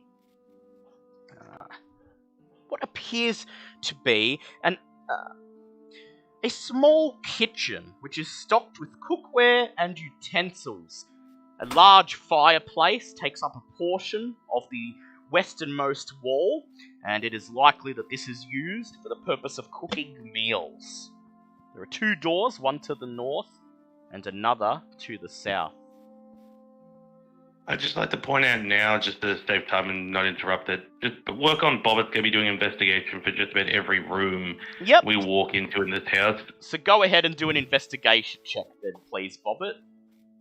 Find us all the food. It's only a 14 this time. This appears to be a regular kitchen. The cupboards are well stocked with quite upmarket-looking cutlery and crockery, but there doesn't appear to be anything of any particular value here. Any cookies? Unfortunately, no. Oh, burn this place. Boo! Boo! Alright, where's who next? North or south? Well, I believe Nar'thall's north? taking point on this thing. I will also point out that as you enter, the sounds of fighting grow a little bit louder, and I'd like you all to make perception checks, please. Perception? Okay. Yep. That's a nat 20. 17. You Bobbit determine... was too busy looking for cookies. Yeah, that looking was a for 2. cookies. You determine that the sounds of fighting are 17 coming plus from the room directly in 23. front of you. So this Oh. general vicinity. Either way, we have to go through 2 rooms to get to that one. Bulb is happy to follow anyone, but how many people need healing at the moment? Bobbit's okay at the moment. She took a healing potion after the gas. How's Ava and Veska going? Veska probably needs a heal. She's down to less than half health. She's down to 9. Bulb would be happy to cast Healing Spirit, and then we can spend, I don't know, 30 seconds, which would be 5 rounds of Very getting well. D6s. Yep. If everyone else would like that. Yep, That would so- take up half my level 2 spell slots. I so- will Well, just I'm say that for- restores everyone to full health if you do that. Yeah, I'm willing to do that, because I don't know what Abe's on. I'm full health, so while they're doing that, I want to look at the room north of us. North, very well. So while everyone else is resting and healing, Um, you push open the door to the room to the north. There are no enemies, thankfully. And, this seems to be a laundry room. This is a room where servants wash clothing. It contains scrub buckets, wash basins, soap, mops, and chamber pots. There is a small staircase in the western half of the room leading up to the second floor, and another door to the west, presumably leading into the Great Hall. You frown as you notice there are a number of corpses lying on the ground in the laundry. They appear to be the corpses of 3 servants, 3 middle-aged female humans. They are lying on the floor in pools of blood, wearing tattered grey servants' clothing. How fresh are the corpses? They appear to be quite fresh. You can smell the blood. Right, I would like to place some coins over their eyes and shout at the others. Yep, you go to the door and tell And the... continue. Yep. And then continue upstairs. Alright? Yep. By the time you have Fighting placed or- the coins over the servants' eyes, and given them 5 seconds of reflection, and then you return to the door to tell the others, Bulb's healing spirit has restored everyone to full health, and so everyone else, if you wish to join Nar'thall, you may do so. Bulb is going to question the strategy of going upstairs when we know there are enemies downstairs that could come up after us. That is a good point, but it's It's entirely up to you. I would not recommend splitting the party, because you don't know No, what. yeah. Bold doesn't want to split the party, but it's just Yeah, we barely scratched the surface of the first floor. Does anyone have anything they would like to do with the corpses that Nar'thall discovered in the laundry, by the way? I mean, I could check them, or is there anything we need to do with them? Well, if anyone has medicine, you may attempt a medicine check. yes, I would like to medicine check them. Alright, go ahead, Bulb, and do a medicine check. That is a 16. Someone appears to have run all 3 servants through with some kind of blade. Their deaths would have been painful and agonizing as they gasped for breath in their last few moments. Actually, I would like to take all 3 corpses out. Let me use the pointer. Out here. Yep. And dig 3 graves. Well, you probably won't have time to dig a grave, but you can take them out and just line them up for later. Yeah, we'll do that. I'll do that then. So Nar'thall, you gather up the corpses one by one with Bulb's help. You bring them out into the courtyard. You place them on their backs beside each other and bow your heads. And then you return to the kitchen. Where would you guys like to go? South, I guess. Oh, okay. Yep. Alright. I'm happy to go south, yep. Alright, we head to the south, push open the door, and you reveal a pantry. The shelves well stocked with dry foodstuffs, spices, folded tablecloths, and jars of preservatives. There are casks of fresh water, ale, and wine. You also notice a door barred from behind that leads out onto the street. And here, in the pantry, is yet another corpse, also clad in the garb of a servant. This one appears to have been very violently beheaded. What the hell's going on with the friggin' servants in here? They just decided to start cutting wages or something? So these are just normal, like, human servants? Yeah, human servants of the Gralhund family. Can Bulb just say he's had a realization, or would he need to roll an insight check? Go ahead and roll an insight check and see. God damn it. What did you get? That's a 7. 7? That's enough. The player came up with it, so go ahead. Bulb says to the others, do we think that Xanathar found out that the Zentarum got the relic and is now coming to get the relic by any means necessary? We could have a gang war happening in this very house. The only question is, right? how did the Xanathar Guild find out so quickly? Do we know If who it is a Xanathar thing. is? You know of the Xanathar Guild, and you've heard rumours about Xanathar. Well, I was going to say, And would of course, Blinky have told Bobbert yeah, anything? Blinky has told Bobbert that Xanathar is just a big, mean beholder, so... And I would assume Bobbert has told everyone. Oh, yeah. Bobbert told everyone about so Blinky, you whether they all wanted to hear it know or not. who Xanathar is.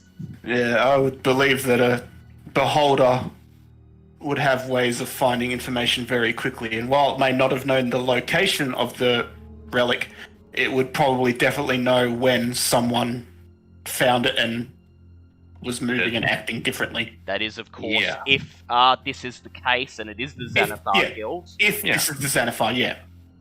Well, I Very suppose we have to well. go into the next room to find out, because that's where most of the fighting is taking place, apparently. First off, I'd like to remove the other body and put it with Yep. the others. Yep. So Bulb spend will a carry the head out. Yep, you spend a few moments, you take the beheaded body and its head out into the courtyard, place it beside the others, and Bulb places its head on the ground next to its neck. Nar'thall puts 2 coins on its lifeless eyes that stares up into the sky. Then, And when we This get poor servants, she didn't deserve this. when we get back into the pantry, I mutter a little prayer to myself, to the All Father to give me strength, and I break the door open. you In a- bash in a blood- open the door, and inside you see 3 Zentarum thugs. just move you all into position. goody. Zentaran, not Zenithar. Here is what you see as you enter the Great Hall. The floor is strewn with bodies. The bodies are wearing unmarked armor and brandishing unmarked weapons that resemble those that would have been taken from the guard barracks. Nar'thall, you quickly identify them as guards of House Gralhund. 3 Zentaran thugs clad in pitch black armor are standing over the corpses, and as you approach, they brandish their weapons in your directions. As a free roleplay action, I just want to start screaming at them. Are you the ones that killed all these innocents? One of the thugs steps forwards. He holds out his sword and he says, all members of this accursed house must die. In the name of the All-Father, I will crush you! Alright, go ahead and roll for initiative, please. We doing new initiative or keeping the same? New initiative. Okay. Cool, that's 19 for Bobbit. 19 for Bobbit this time. What does accursed mean? I am at 21. 21 for Nar'thall. How did Bulb and Ava go? 9 for Bulb. How did Ava go? 8. 8. And Sir Lucian gets to go last again. Oh no. Okay. He's consistent. Oh, at least the healer gets to go last, so I can actually know what's happening with you guys. Yeah. Although I don't like that I'm at the front. I've really got to start telling Dale where I'm going when I'm entering. I'll just move you. I'll just make you swap places with Ava. Yeah, I feel like I would have been one of the last. Okay. So first up we have Nar'thall. And I'll be right back. Rush to Thug 3 and Yep. Gauge him. pretty much a blind paladin rage for slaughtering all the innocents. So would you like to use a paladin smite on him? Let's see. I used 1. How many? Well, how many spell slots have you got left? 2 spell slots left. So you've got 2 more smites. Yep. So do you want to use the smites now, or do you want to hold them in case something worse is in this house? Because we Yeah, don't know the story yet. I'm gonna hold it. Alright, so just go ahead and attack him. That is a plus my thing. That is a 21. 21, that's a hit. Go ahead and roll for damage.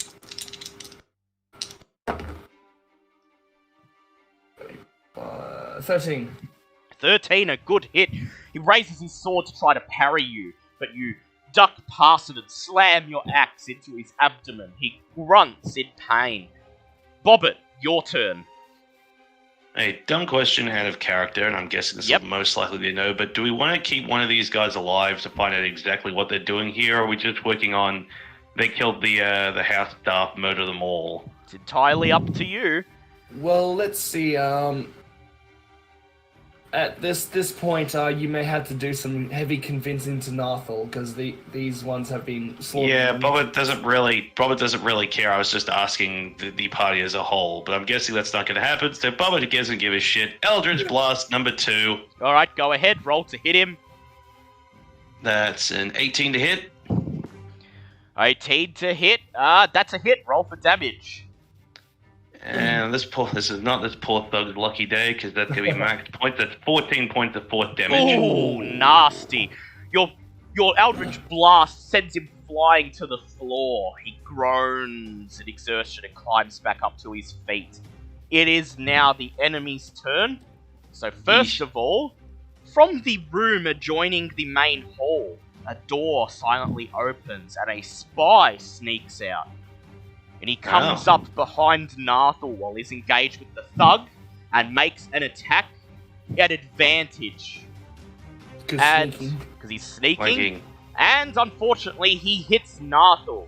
Ooh. So, that is first of all 6 points of piercing damage from his short sword, Ow. and then Ow. an additional 12 points of sneak attack damage. So He got 18 right in under all- that armor. 18 altogether. He got right under that armor. Yeah, that knocked me down to 14. Yep. Then Yeesh. Thug number 3 makes 2 multi-attacks with his sword against Nar'thall. Nar'thall, you managed to deflect both of them. Hey. Just angry boy. Thug number 1 raises his heavy crossbow and fires at Ava. Oh. He doesn't make a multi-attack with his crossbow, and Ava quickly ducks as a bolt flies over her head. Thug number 3 raises his... That's 2. Thug number 2 moves up towards Thug number 1 and uses his pack tactics to fire his crossbow at Bobbit with advantage. Ah. He Oh, hits, and Ow. Bobbit takes 6 points of piercing damage. Ow. Okay, it is now Bulb's turn. Lights are closed. Bulb calls out to Nar'thall, "Who are we more worried about, the spy or the 2 thugs with crossbows?" Yell out, take the spy alive. Okay, Bulb throws a level 1 ice knife at Thug 2. Alright, go ahead and Oh, roll to clever. hit him. An ice knife, yes, is a ranged spell attack. And then hit or miss, each Thug 2 and 1 must make dexterity saving throws. Yep, which they both fail. Hey. Okay, One so rolled I a got 4 and the other rolled a 10, so... I got a 23. Yep, that's definitely gonna hit. Yeah. Okay, so Thug 2 takes, come on, high number. Unfortunately, only takes 1 from the knife hitting him. Oh. However, that is 2d6 each. of 2d6 cold each, damage. go ahead and Yeah. roll. I'll be right back. Still an additional 5 damage. So Yeah, not definitely the not best, bad. But Thug 2's looking still quite helps. hurt. It is Veska's turn. She looks at you and she shouts out, "Hey, you're coming around! Ice is better than fire!" And she fires a ray of frost at Thug number 2, which unfortunately Oh. misses. immediately unprepares ice knife. Okay, it is Ava's turn. Okie dokie. Which one hit me? Thug number 1.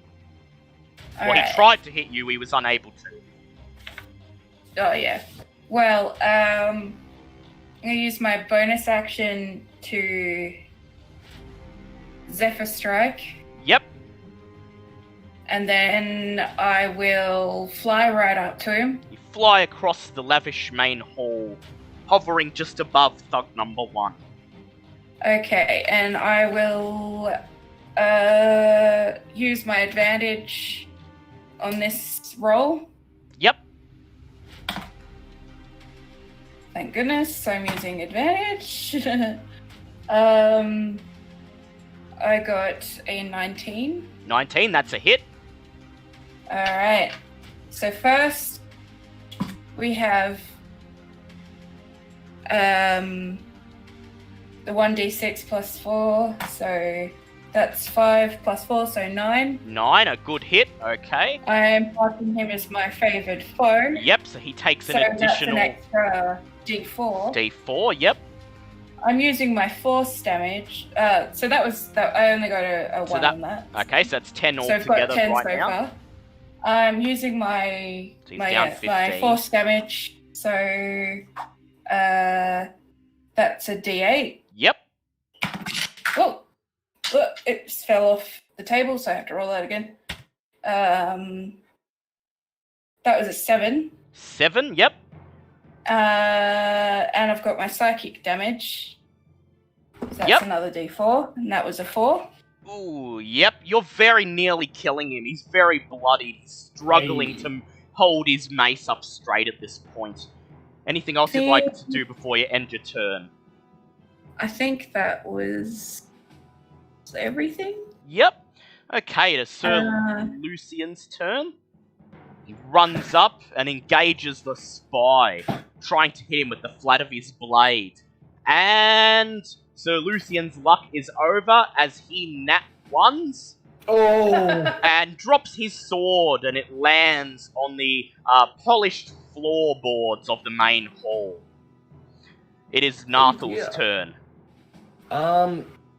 I would like to use one of my spells. I would like to use Command on the spy. Very well. What is your spell save DC? 15. 15. The spy is going to try to beat this. The spy fails his wisdom save. What command do you give him? Surrender. Surrender. The spy looks at you, and then he raises his hands and drops his short sword to the ground. He is out of combat. Excellent. That was your action done. Okay. It is now Bobbitt's turn. Alright. But we'll throw an Eldritch Blast at thug number... let's say 3 to free up anyone else to go fight the other ones. Very well, go ahead. Not enjoying being punctured by crossbow bolts either, but that's a 19 to hit. That's a hit, roll for damage. That's going to be 10 more points of force damage. 10 more points of force damage. Boom! You hit thug number 3. He struggles to remain on his feet. Brandishes his mace in your direction. And then he makes a swing at Sir Lucian. Sir Lucian quickly deflects. He makes a second swing at Sir Lucian. Also deflected. Thug number 2 uses his pack tactics to make 2 multi-attacks with advantage against Sir Lucian. He hits 1 time. Sir Lucian takes 6 damage. Thug number 1 uses his pack tactics to make an attack with advantage against Ava. And he hits, and Ava... I'm flying though, so it'd yes, just be it's just a normal, attack. regular one. And he takes... and Ava takes, unfortunately... let us see... 8 points of bludgeoning damage. Alright. It is now Ava's turn. Oh, sorry, it's Bulb's turn. It's Bulb's turn, sorry. Go ahead, Bulb.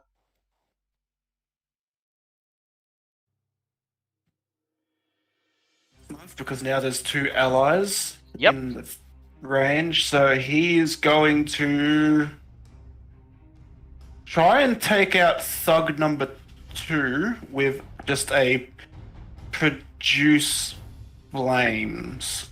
Go ahead, roll to hit. 17 plus 5, so 22. 22, that's a hit. Go ahead and roll your damage. 4 damage. 4 damage. That is just enough to kill thug number 2 as your flames burn off his face. He screams as he goes down. It is Veska's turn. She fires a ray of frost at thug number 3. She hits him and deals 4 points of damage. It nearly kills him, but not quite. It is Ava's turn. At least my fire killed mine. She glares at you. It is Ava's turn. Okay. I will use my short sword to try and hit. Thug number 1, go ahead. Roll to hit him. I got 15. 15, that is a hit. Roll for damage. They're only wearing leather armor. Alright, that is 7. 7 points of damage. Go and ahead. He's also a favoured foe. Yep, so 1d4 additional 1d4. damage. So that was a 4, and also the psychic damage. That's another 2. And you stick your short sword into his throat, and he gargles out a death cry as he goes down. And I've still got Your bonus an attack, yes. left. So would you like to fly over to Thug 3? Yep. Alright, and he is now flanked, so roll with advantage on your second short sword.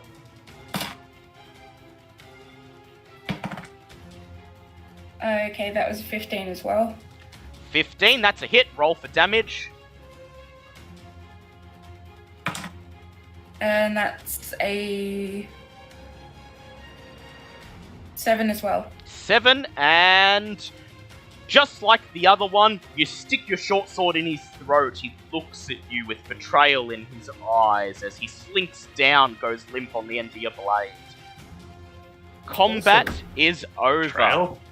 Alright. He's like, how could you do this to me? I really feel like people underestimate Ava. Yeah, Ava's good. She knows what I she's like Ava. doing. It was She's good. good, she's good. Bobbit wishes to check people, the thing. Alright, time Bobbit, make an to- investigation check, please. What will a not nat 20 find me in this room and on So- these corpses? On the 3 thugs, you notice that they all have the telltale Zentarum winged snake tattoo on their right shoulders. Aside from their weapons and armor, though, they don't appear to be carrying anything of value. Anything in the rest of the What do they room? have? The rest of the room, now that combat is over, you can get a better look at it. So, there are 2 iron chandeliers that hang from the dark mahogany ceiling above the lavish room. Too heavy.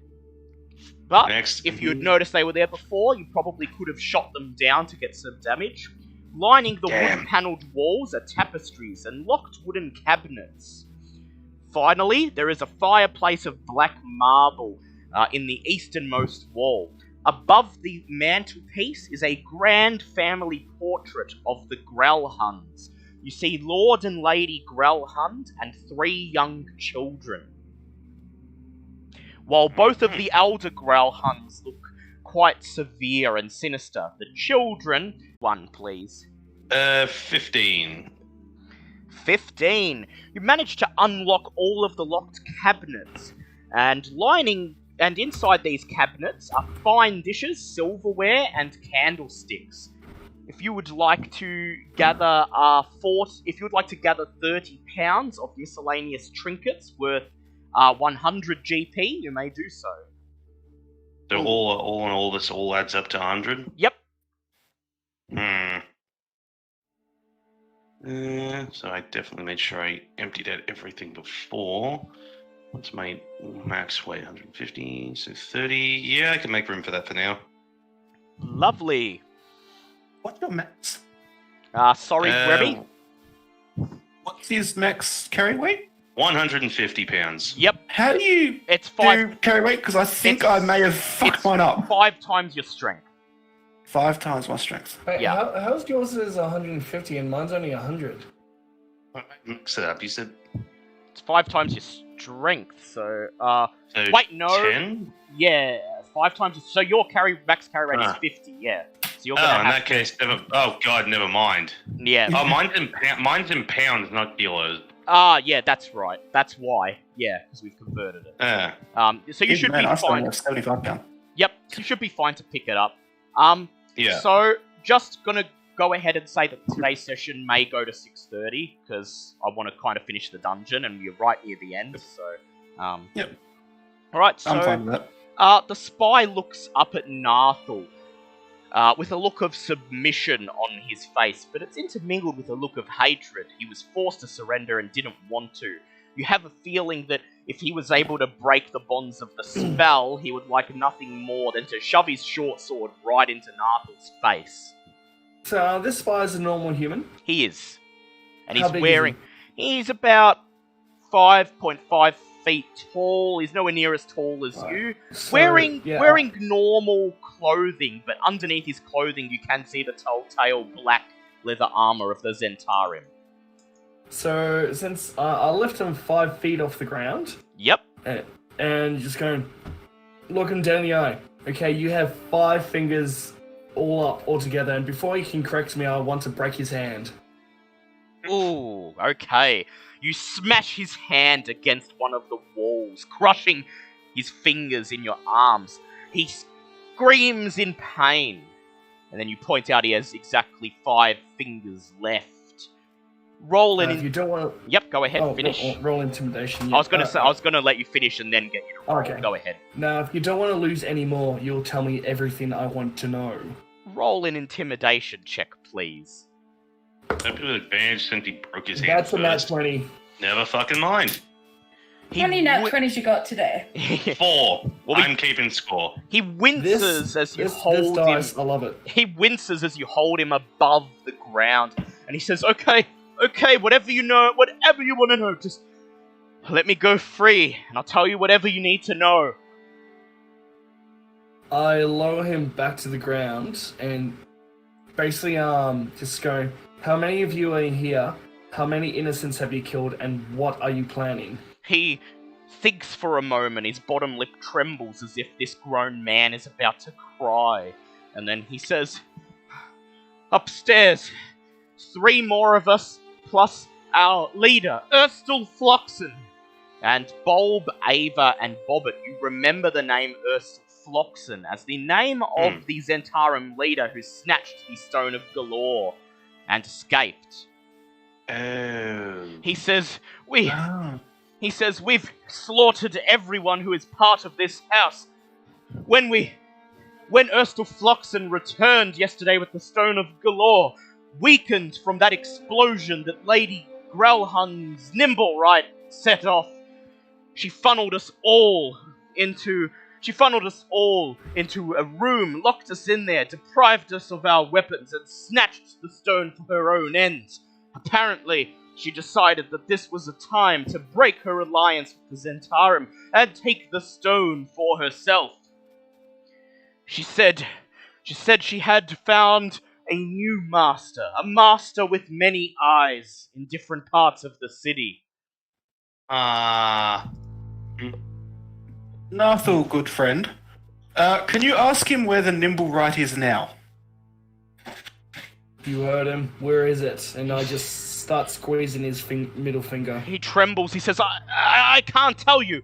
When Erstl Floxen broke out of his confinement..." Before he finishes, though, I'll just say, wrong answer, break. Yep. Break his hand or his neck. I believe no, fingers. no, Fingers. He's break working his through the middle finger. fingers, piece by piece. Like You break one of his fingers. He screams. He says, "I don't know. Erstl and the rest went upstairs to locate it." Any of you guys got any more questions? Well, I'm Oh, gonna that's good. guess. I was gonna say, I'm gonna guess that when they say eyes all over the city, she's probably swapped sides over to Zenithar. Yes. More possibly. With that, All I right. would like, before Nar'thall continues, in case Bulb comes up with any more questions, I'd like Bulb to make an insight check with advantage to expound upon his previous assumptions. Oh. Yay for making assumptions. Insight is wisdom. That's a 13. So, Bulb, with this new information, you can piece together pretty much what happened here. That Lady Gralhund was never really allied with Erstl Floxen or his Zentarum at all. Rather, she sent her Nimblewright out to weaken them with the explosion, and when Erstl Floxen returned, in his weakened state, she was able to have her guards overpower him and snatch away the stone for her new master, or perhaps her true master, which at this point seems to be the Xanathar Guild. While I was mostly wrong, I had the grain of a truth in there somewhere. Yes. Yeah, no, you're getting there. With that, are there any last questions you would like Nar'thall to impart to the spy before the interrogation is done? What's Is in the there room that he anything- just came out of? What's in the room No. that he just came out of? Would you like to ask him that? Yes, I would. You bark, what's in that room that you just came out of? He says, the parlor, their private parlor, lounge room, dining room. Erstl and the rest of us were confined in there until Erstl wrested himself out of his binds this morning and rallied the rest of us to escape and take the fight to the Gralhunds. So they're not exactly the bad guys in this entirely. They're not good by any measure, but they're Yeah, they definitely were the weakness in this basically, particular. when they got back to the villa, they were basically all overpowered, forced into captivity and held there, until this morning when Erstl Floxen apparently broke out, freed the rest of them, and they then launched an assault on the house. And he also stabbed me, so... Yeah, so you're going to Well, finish him snap off. neck. I don't think anyone Well, has any yeah. objections. I'm not planning on snapping his neck. I got one more. Yeah. Go ahead, Bobbit. Is there anything in this house, anything else in this house we should be worried about? Bobbit heard rumors about these people. He says, this accursed house. Everyone knows the rumors. They're in league with devils. I haven't been upstairs, so I can't say for sure, but be on your guard. Do you say demons or devils? Devils. Ah, dang. Does Bobbit even know the difference, though? Probably. I imagine she's learned some things. Yeah, from probably talking she has read enough books to know that devils are from the nine hells and demons are from the abyss. They're totally different creatures with different alignments.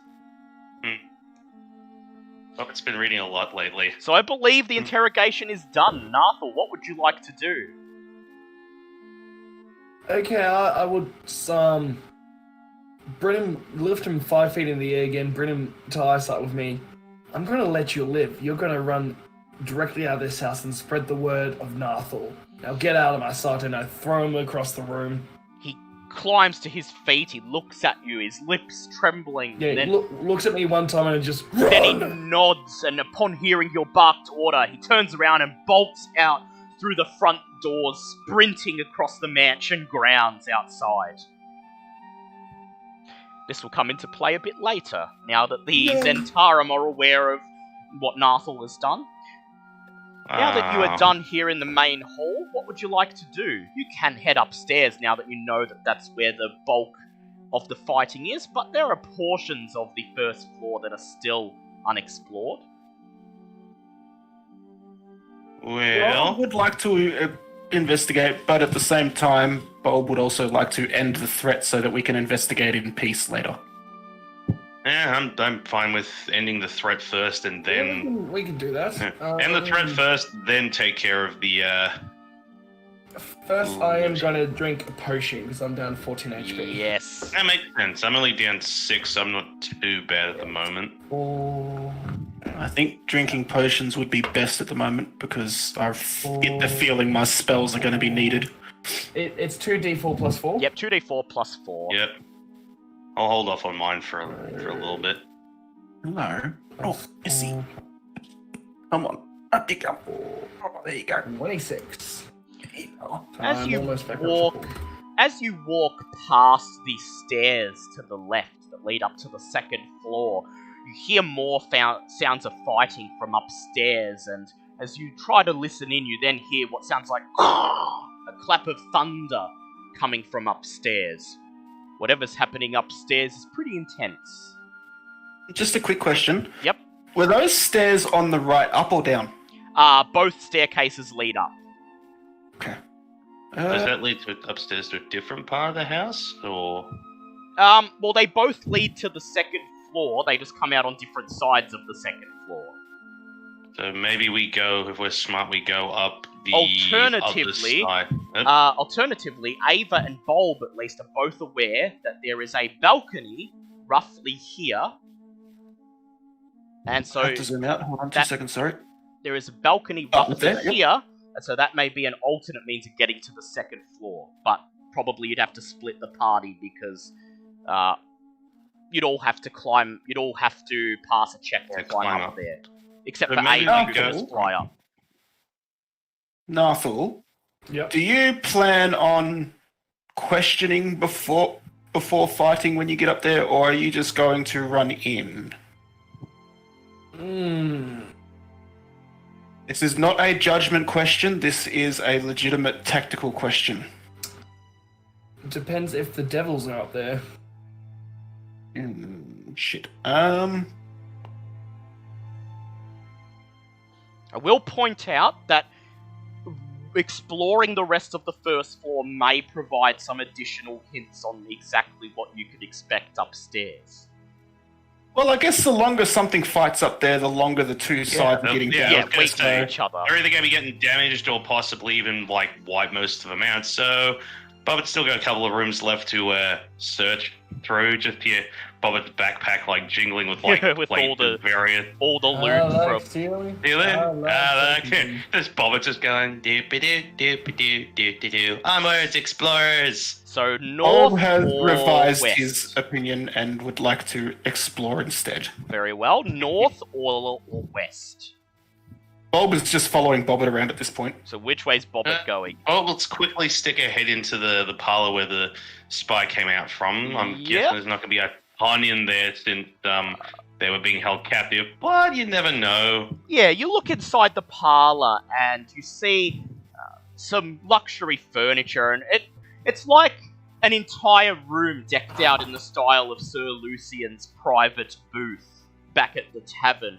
But anything that may have been valuable has been removed from the room, and you could see several ropes and chains on the floor, indicating that the members of the Zentarum were chained to the chairs until very recently. I would like to go in this room with the fog of war. This room here. Yep. Alright. You push this door open, and inside you find what appears to be a small study of some kind. That's going to be where the friggin' money's worth. The door that adjoins to the parlor is locked, but the one that led out into the main hall was not. Inside this room, there is a 10-foot square canvas wrestling mat sprawled on the floor in the middle of the room, while velvet armchairs, small statues of naked men on pedestals, and tall mahogany bookshelves are arranged neatly around it. A mahogany desk... It's a good thing the small child's not in this room. Bookshelves? Oh, Bobbitt's going in there. Bobbit is going in there next, so... A mahogany desk in one corner of the room doesn't look like it sees much use. Can I do a, what is it, Investigation check? Yes, you may. Hello! Hi, how you going? Hi. That is, what's my normal investigation? That's intelligence, isn't it? Yes. Yep, okay, Yeah. so that's a flat 16. Flat 16. So, the majority of the room appears to be made up of, various sculpting supplies. Bits of stone, marble, boxes of sculpting tools like chisels and hammers. It appears that these naked men statues are indeed the work of someone who lives here. Most of it appears to be unremarkable and unvaluable, save for the mahogany desk, which has a small locked compartment on it. Oh, alright, can I cover up the statues of the naked men before letting Bobbit in? Yes, you can. You may group them all together and then fling the canvas mat over them. Shield your eyes, child. You lift up That's the good. canvas mat, you drag all the statues until they're next to each other, and then you fling the mat over the statues just as Bobbit and the rest of the party enter the room. Did you find anything fun in here, Nana? Found a little desk that requires a little bit of your expertise lockpicking. Fine, but Bobbit gets dibs on whatever she finds first. Very well. Really starts getting to work on it. Go ahead and make, as you approach, make a Thieves' Tools check. 15. 15.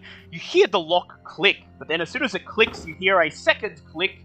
You did not notice the acid trap on the desk, and a small plume of acid shoots out of the desk as the lid springs open. Make a dex save, please, Bobbit.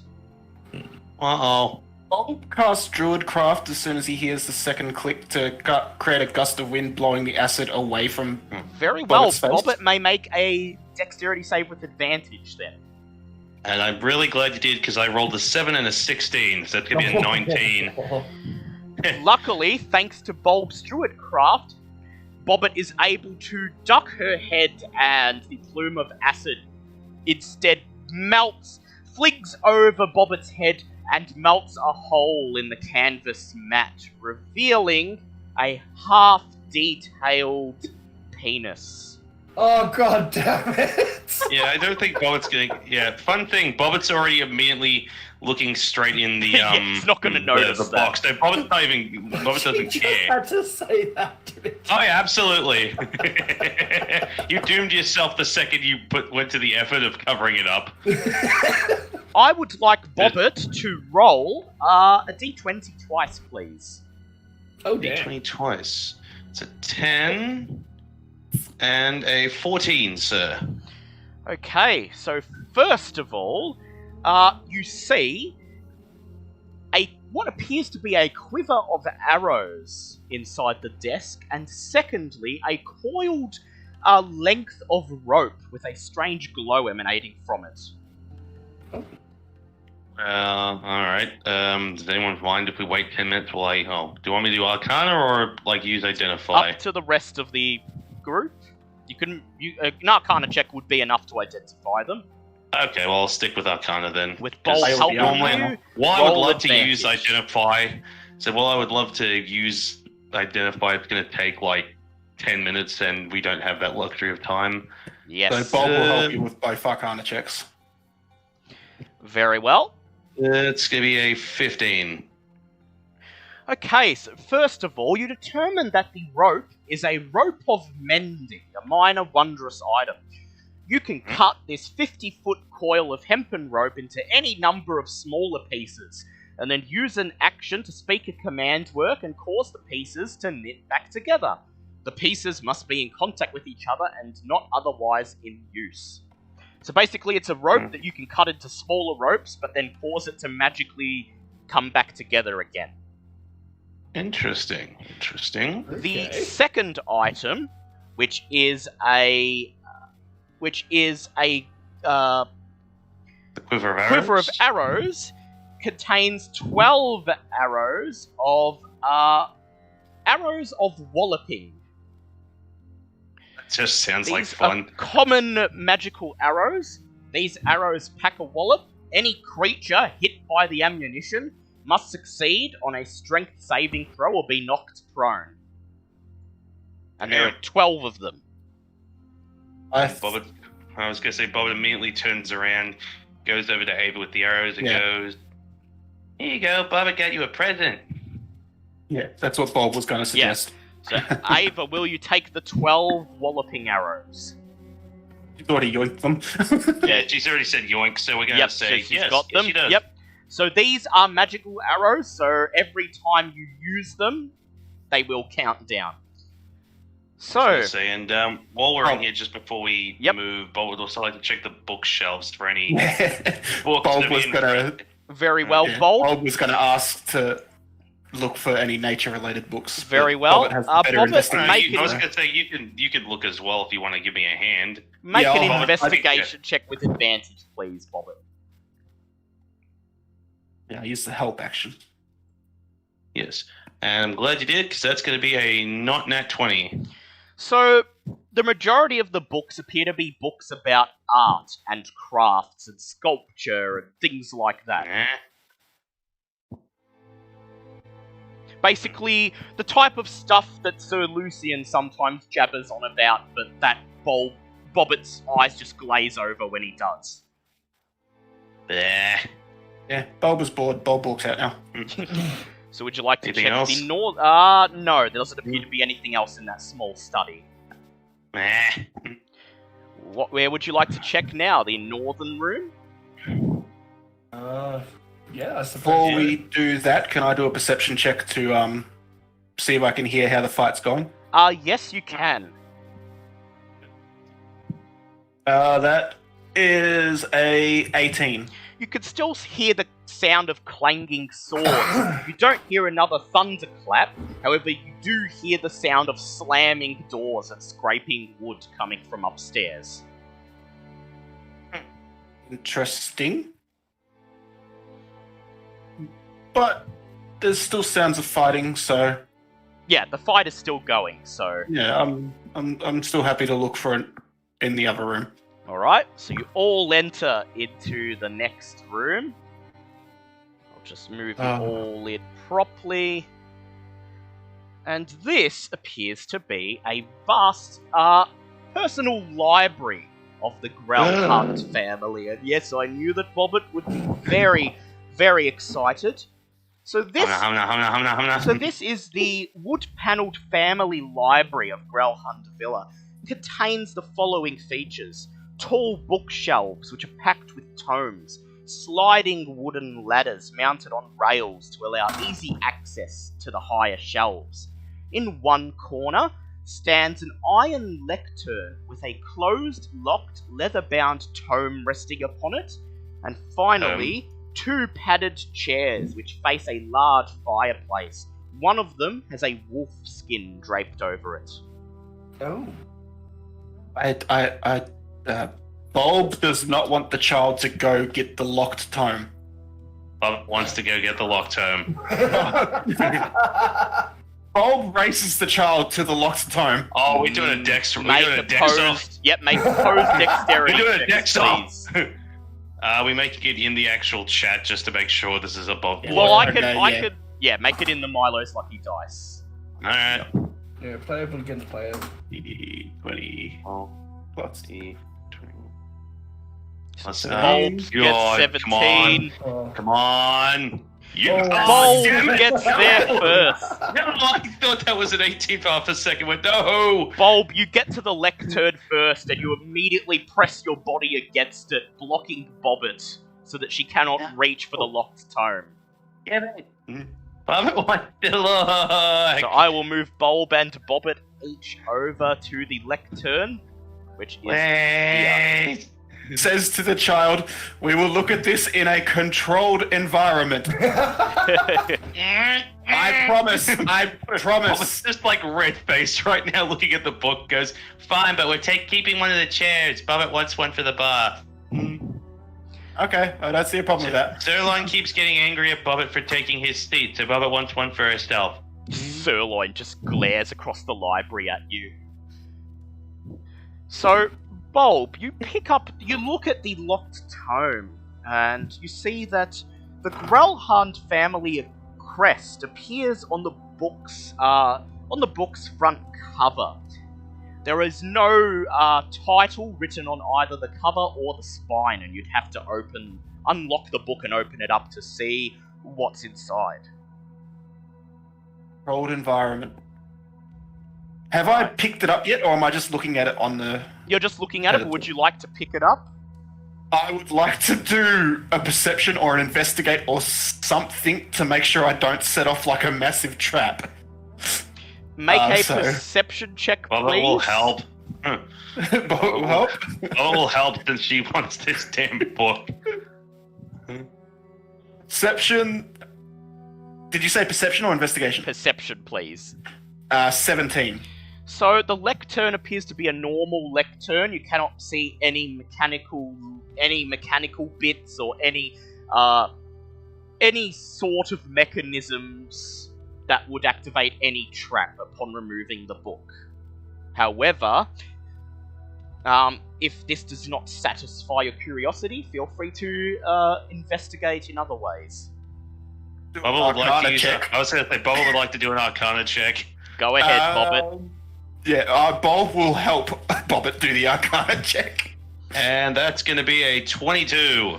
So Evil Voodoo. The lectern and the book are both bathed in a bubble of magical energy.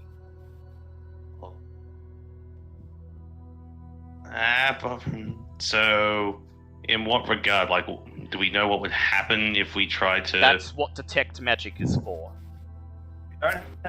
So we're just leaving it here? Okay. I was going to say, are you going to cast or use it as a ritual? I will use one spell slot to cast detect magic. Because sure? I don't want it to be sitting here where they can summon it from where they know it is. So, the book and the lectern are both protected with a veil of conjuration magic. It appears to be a type of magical trap upon anyone who is not a member of the Gralhund family. Removing the book from the pedestal the conjuration magic will fire, summoning something into the room. Oh, you bastard. You knew damn well I was going to go for this fucking book, didn't you? Is exactly why I did what I did. Son of a bitch, I knew it! Does Veska have... No, Dispel Magic's the 3rd level. No, she does not Well, have what any. is this something? You don't know. We don't know, Only and you I'm just know guessing, that knowing something- their history, bad. However, there is a loophole in that if the book is opened and read without it leaving the pedestal, the trap will not trigger. It will only trigger if the book is physically lifted off the pedestal. Oh, I hate you so much. I hate you so fucking much. What is it that a fun little loophole, boys and girls? Well then. Can we take the pedestal with us? It appears to be mainly an anti-theft measure, not necessarily a way to prevent people from reading the book. So we can either try to read this Stand back. now, or we Bobs. can deal with upstairs first, and then Bob will come back and read this. Yeah, maybe we come back and read this. You sure? Yeah. Fuck it. If you guys want to go upstairs and start fighting, fuck it. Bob and Steve's tooling this shit. He doesn't want away. Alright. Bobbit pushes past Bulb. And let's pop it in. Bulb just says, just don't lift it off the thing! Bobbit, make a Fine. thieves' tools check with disadvantage, please, because you're trying not to lift it off the lectern. Well, I rolled a 20 and a 15, so that's still going to be a 17, so The lock- screw you. The lock I would clicks. like to ready an action, though. Yep, in case anything appears. What would you like to ready? Can I cast Scorching Ray as a reaction? Yes you can. Yeah, I would like to ready Scorching Ray in case anything is conjured from just reading this. That is fair. Okay. Bobbit flips the book over with relish and begins to read it. The book is written in Common, and it describes births, deaths, and other family events between the year 1239 DR, the year of the Bloody Sword, and today. Of particular note is the little-known fact that the Gralhunds forged pact with devils in centuries past, giving rise to a strain of tieflings in their family. All such members of the house were sent to live on a Gralhund estate in Yartar and were declared an offshoot of the family. They adopted the name Throat Splitter and live in Yartar reportedly to this day in Heist. no. There are also some Throat slitters, eh? There are also some parting references to some Waterdavian family members having been born with forked tongues or tails, such as Yalla Gralhund, the lady of this villa.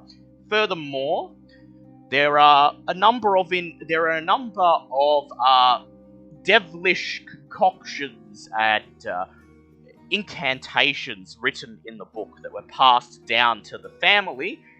And Bobbit, if you would like, you may select any first level spell from any spell list and may add it to your warlock spells. Oh. Well, I'm going to have to sit down and figure that one out later, because Yes. damn! Okay, well, Bubba will happily just start scribbling down notes and whatnot, because Yep. she's not allowed to keep the damn book. Bobbit but- pulls out her own spell book and starts scribbling down the incantations so she can read them in her own time and Like, learn yeah, there's like ink this forbidden splashing. magic. She's eyes are just absolutely glowing as she's like friggin' scribbling down that quickly. There's like ink splashing on her face as she's like scribbling down as fast as she can before anyone tells her that they have to leave. After that is done, what would you like to do? I guess look in the other The other room. little room. So while Bobbit's reading Nar'thall, you pop open the other room. And this is yet another library, smaller than the others, but the books in here appear to cover topics that are different than the ones in the main room. And so might be worth a separate look. Nothing else appears to be in the room. No. But would anyone like to conduct an investigation check in the smaller library? Yes. Robert would. Bulb would like to Bobbitt's investigate everything. Bulb's That's all. Bobbitt's Bobbit, you've written copying, Bobbit so- out deliberately. This is going to be the price I pay for That, getting into that's a this. flat 19. flat No. 19. Well, Bulb was not necessary. Can read. Yep. Look at you go. So, the books in this room mostly appear to be collections of fine literature, old plays, novels, books of poetry, and the like. But there is one shelf that appears to contain a number of works about magic and other arcane pursuits. You take them out and take a look at them, and you notice that although the books themselves probably won't be of any use to you, there are some spell scrolls contained within that may be of use to you. Bulb, I'd like you to make an Arcana check to identify the spell scrolls, please. That is... what do I get? I get a +4. That's a 17. Very well. There are 2 spell scrolls here. The first one is a scroll of bark skin, Okay. which is a druid. Good for your AC. The second one is a scroll of call lightning. Oh, damn. They both appear to be druid/cleric spells. I'm sorry, what? Call lightning and yeah. bark skin. Yeah, they both appear to be Yeah, with druid the druid spell. and/or cleric spells, Yep. which you So it would be perfect for Bulb. which you determine to perhaps be related to the dealings with devils. There would need to be some sort of cleric or druid involved in that transaction when it occurred. These must be leftovers from that time. Bob would ask for the call lightning. You want to take both? I mean, the bark skin is neither here nor there for me because I can take it as a spell already. So if anyone else wanted it as a potential backup, but call lightning is a 3rd level spell, and I don't have access to 3rd level spells yet. So Makes sense. Let me see who has bark skin on their actual spell list. I know Ava does. 'cause that's a Ava ranged does, spell yes. as It well. is a ranger spell as well, so would Ava like to take that and have a free use of bark skin? Yes. Sure. Yes. So Ava takes it, and Ava has a scroll of bark skin that she may use at any time. So with that, with Bobbit having copied down the messages in the book, the sounds of fighting from upstairs appear to have subsided. I was going to ask if I could do an investigation for any nature books in both the libraries, but that can wait. That can wait. Would you like to head upstairs? Yeah. So what will your marching order be as you head upstairs? Assume it would be Nar'thall and Sir Lucian at the front. Then Ava. Do we want to go up that way or the other set of stairs? Yeah, there are 2 sets of stairs. It I was depends. going to say, maybe go up like the There is one also that the we balcony. passed from the... Yeah, there's the smaller set of stairs. There's also the balcony. It's entirely up to you. I think You want to do something fun? I like fun. Hmm. Sort of fun. Bob suggests if we would like to split up and maybe surprise the enemy, Bob will go and stand underneath the balcony. I can fly up to the balcony. Yeah, so can Ava. So if Bulb and Ava go out there, and then the rest of you maybe, Bob has a way of getting up. and then the rest I of would you like to stealth. head up this staircase maybe. If You you'd son like of to a bitch, take I'm that, in. if you'd like to take that other staircase, of course. Very well. Ava, you just fly deftly up onto the balcony and perch on the iron railing. Bulb, how will you get up? Before Bob gets into place, he says to Nar'thall, when the fight starts, give a large battle cry that Bob would recognize, and then Bob will join the fight himself. You got it. And Bob stays on the ground level. Very well. Okay. So you stay on the ground level, you're not doing anything else for now? I'm literally. Can I ready an action to Yes, you do can. something? I'm switching to the other I map. don't want to say what it is yet, but So Ava's on the balcony. I will move the others to their location. I'm just doing. I'll clear it in a sec. So yeah, you're readying an action, okay? I'll say that Very my well. trigger is when Nar'thall does the battle cry that Bulb recognizes. So first of all, Ava, you perch on the side of the balcony. What did you get on your stealth check? 15. 15. So you land on the balcony, and there's a set of wooden bay doors that are partially open, leading into the house, and just through the gap, you can see inside the room. You can see Ms. Gralhund and her half-orc bodyguard holding their ground, weapons drawn, waiting to defend against something from the west. So this appears to be the master bedroom. Meanwhile, the rest of you head up the servants' staircase and find yourself in a very narrow hallway with 3 doors. Okay,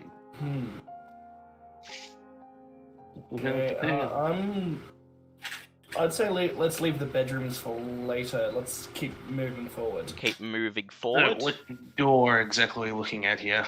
The door So we have a directly in small front room. of you. Yep. You push open this door, and you find inside. Let me see. You find. It seems we've hit a dead end here. You find inside a small bedroom where 3 single beds line the south wall, and an empty cradle rests against the east wall. Other furnishings include squat wardrobes, play rugs, and children's desks. As you push the door open, 2 young children, a boy aged about 13 and a girl aged about 10, look up at you, fear written on their faces.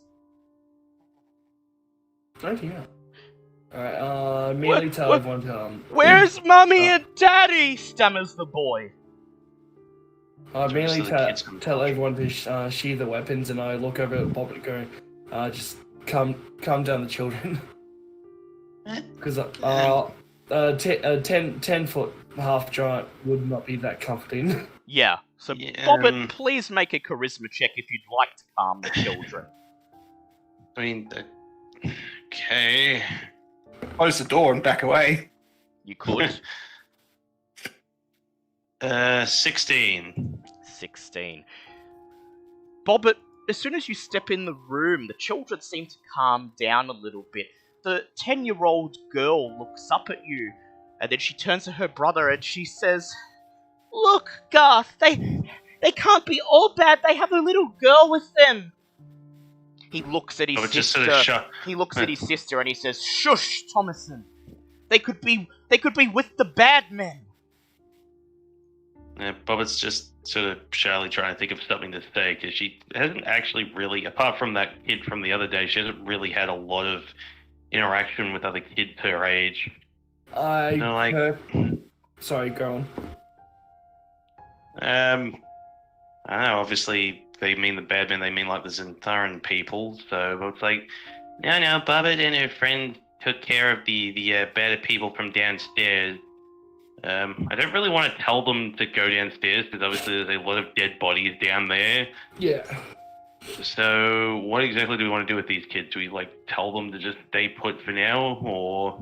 I kneel down as far as I can get to their level. You might have to lie on the floor. Which still is going to tower over them. Yeah, you may as well lie on the floor if you want to get down to their level. And I'll pretty much put on, my, sort of city guard Official, friendly police authoritative guy. voice, and yep. And what do you Well, say? not authoritative, but authoritative. Your friendly, but talking to a friendly policeman voice. It's just your friendly policeman. What seems to be going on here, kids? Make a charisma check, please, Nar'thall. You may make it with advantage, as Bobbit seems to have calmed the kids down, at least for now. Well, that was a 14, and that was a 19. Ugh.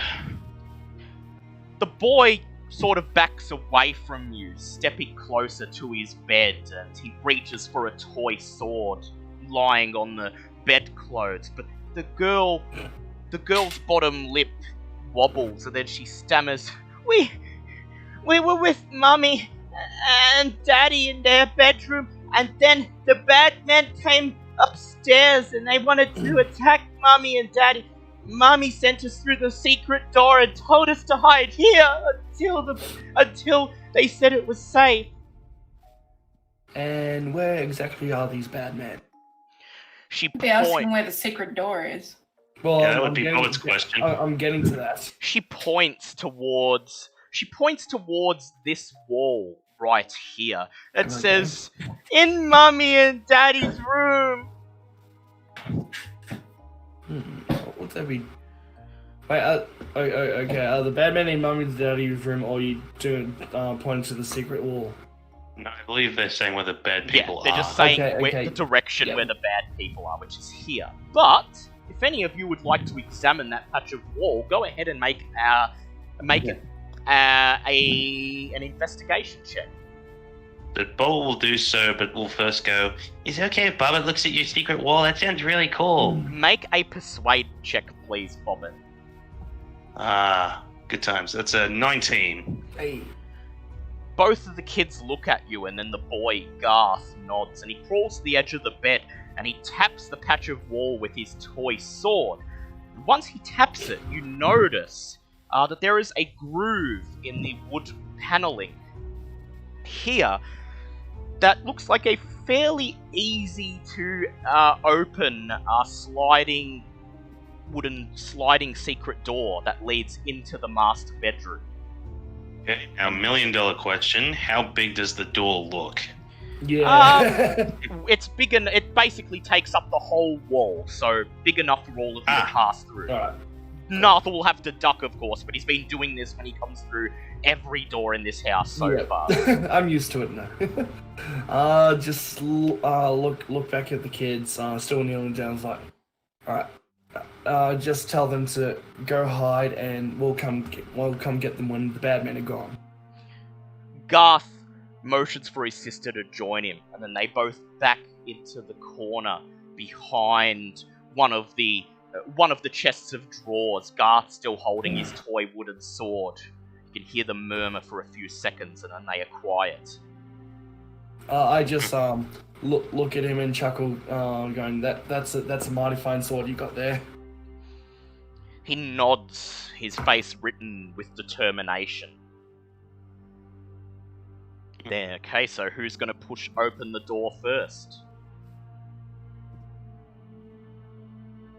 Unless that's where you do want to go. You do have other rooms on this floor, but you could probably hazard a guess that they are other bedrooms. Alright, do we want to do the other bedrooms first or later?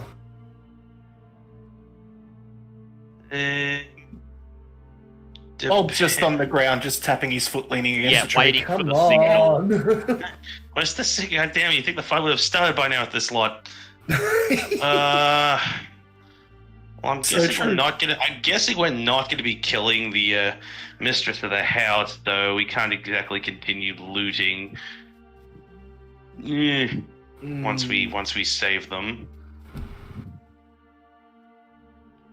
Although they might be nice to us and give us stuff. They might be. I'm gonna sure as shit not going anywhere near them with a bag full. Yeah. Robert Run would- back outside, throw it off the balcony. Well, unless they look at your bag, I mean, any looting that has been done, you could probably pass off as that the Zentarum thugs did it. That some of them Yep. managed to get away with some stuff. Oh hell yeah. So do we want to check the other rooms quickly while we're here, or do we want to just go through the secret door and take on the boss? Because Entirely up to obviously. you. No, I think we should go straight forward, because if we go Bora. Yeah, into the other rooms and then back again, the kids might give us some funny looks. yeah. Dang. On we go. Alright, Fine. so who's pushing open the secret door? Nar'thall. Yep. Alright, so Nar'thall moves in first, then Sir Lucian. Bobbit and Veska remain in the children's room for now. Okay. You push open the sliding door and step out into a lavishly decorated master bedroom. The walls lined with red and purple velvet. A private fireplace etched into the wall to your right, made of black marble and onyx, and a very big 4-poster bed taking up almost all of the northern wall of the room. Bigger than any bed you've seen before, and worth probably more than your entire tavern just on its own. As you enter, you see two people. One big bed. You see Yala Gralhund, the lady of the house, a woman in roughly her late 30s, early 40s, wearing a body-fitting black dress, a breastplate placed over it, and armed with a rapier, her red hair dressed up in a bun. As her bodyguard sees you enter. Shit, we should probably let them know that kids are still alive, because otherwise it's going to go out real fucking quick. That's going to be the plan. As her bodyguard sees you enter, he turns towards you. A grey-skinned, heavily built half-orc, brandishing a large club. He nods as you enter. Lady Gralhund turns in your direction. She brandishes her rapier, and she says, "Speak now, your only chance to live. Tell me my children are unharmed, or die on the end of my blade." Wait, we mean you no harm. We just spoke to the kids. We told them to hide till we get back, take care of all the bad men. They're still alive. They're still safe. I would like Nar'thall to please do a persuasion check. Yeah, I'm probably going first. That's 14 plus... persuasion is... charisma, so 19. She nods, frowning. Then she looks you up and down. She sees Sir Lucian next to you. She notices, first of all, Nar'thall's city guard uniform, Sir Lucian's noble signet on his hand, and then your Lord's Alliance pendants around your neck. She lowers her rapier ever so slightly. She says, "I believe you. You mean me no harm. So then, you are here to help us fight off Floxen and those Zentarum thugs." Yes, we're here to get rid of them all. She nods. She says, "Very well. Take your positions. Floxen is just on the other side of that door. He has already slain my husband, and will be breaking through any moment." Alright, I signal to Lucian to get on... Okay, let me get the pointer again. To get on this side as a little surprise. He nods. And I will get on this side. He nods, and as he walks past Miss Gralhund, he smiles, and he says, "Always a pleasure to assist someone else of such fine breeding." What would you like to do, Nar'thall? And before I move to this position, I yell to Bobbit and Veska to get on either side. Of Gralhund and her bodyguard? Very well. Okay. And I'll also let them know... I've also let them know we've got two companions waiting for my signal. And Ava, you are stealthed out in the balcony. You could see all of this happening. You need only give a signal to Bulb. Very well. Are you ready? You can hear on the other side of the door shouting and the scraping of wood as Floxen's men try their best to break through the barricade. Do we have time to cast a spell before they come in? Yes, you do, and I will also point out that you are essentially choosing who you wish to fight, either the Zentarum or Lady Gralhund. Yeah, I was so very confused for a second there because I thought we came in to kill everybody because they're demon collaborators. Yeah, But Bulb is not here. So Nar'thall... No, yeah, I know. That's why I haven't said anything. Nar'thall and Lucian seem to have made the decision to assist Lady Gralhund against Bobbit the Zentarum. doesn't really care either way.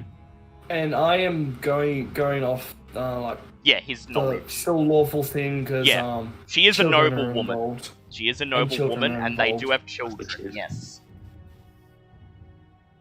Very well. Does Bulb know that the Nimble Right was the Gralhunds, or You know that does the... You know that does he the... think? You were told specifically that the other Nimble... That the rogue Nimble Right did obtain work as a servant of the Gralhunds, but...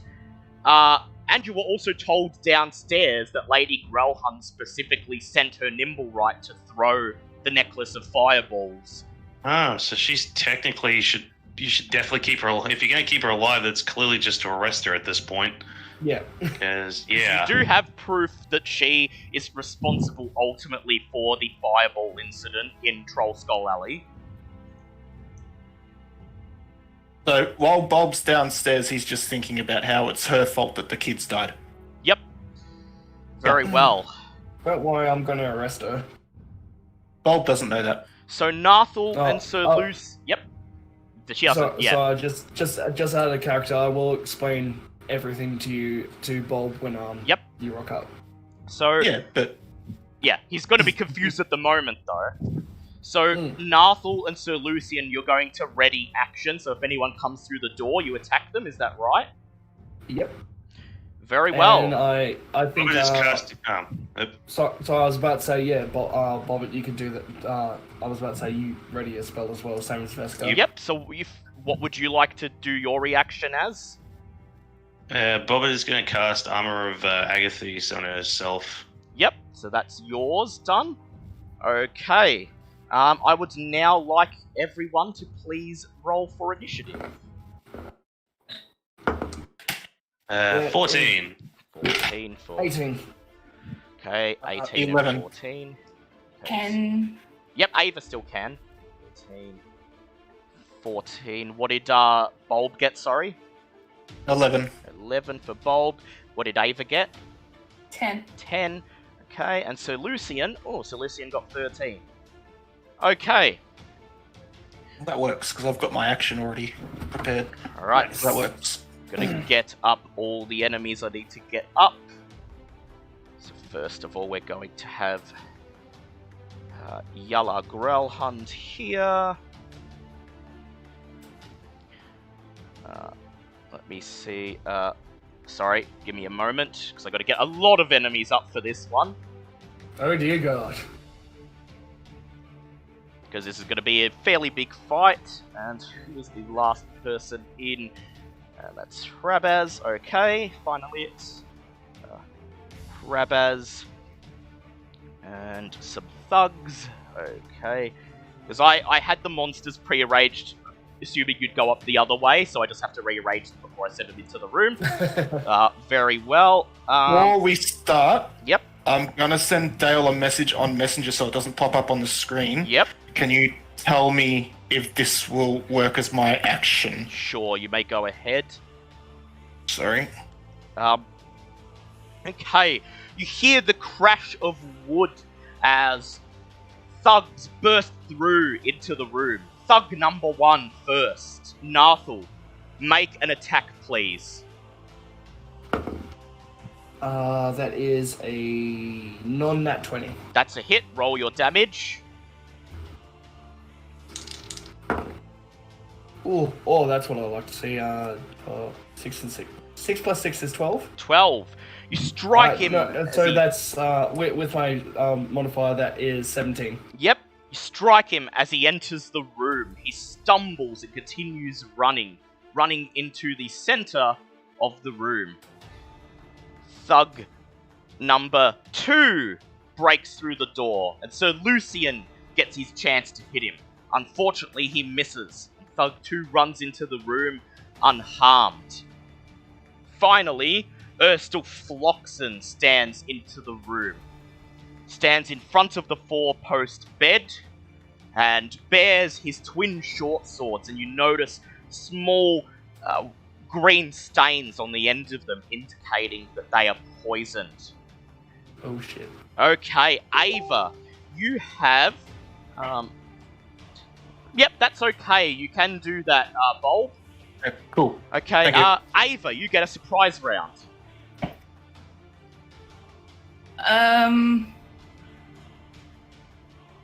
What's that? Alright, I guess I'll fly in overhead and smack Thug 2. Yep. Right here. Yeah. Alright, go ahead, roll to hit Thug 2. Oh wait, I want it to be Away from Erstal. yeah. So here. There you go. Alright, roll to hit Thug 2, please. 16. 16, that's a hit. Roll for damage.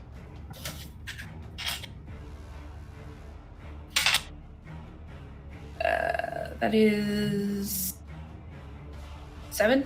7, a good hit. Would you like And to then go plus a ahead? D4. Yep, plus a D4, go ahead. That's 2 for 2. psychic damage. Another good hit, so 9 damage altogether. Would you like to hit him with your second attack? Yeah. Go ahead. Roll to hit. I'm just gonna move my mat that I've been rolling on out, so I'm not rolling on glass. Yep. That was 15. 15, that's a hit. Roll for damage.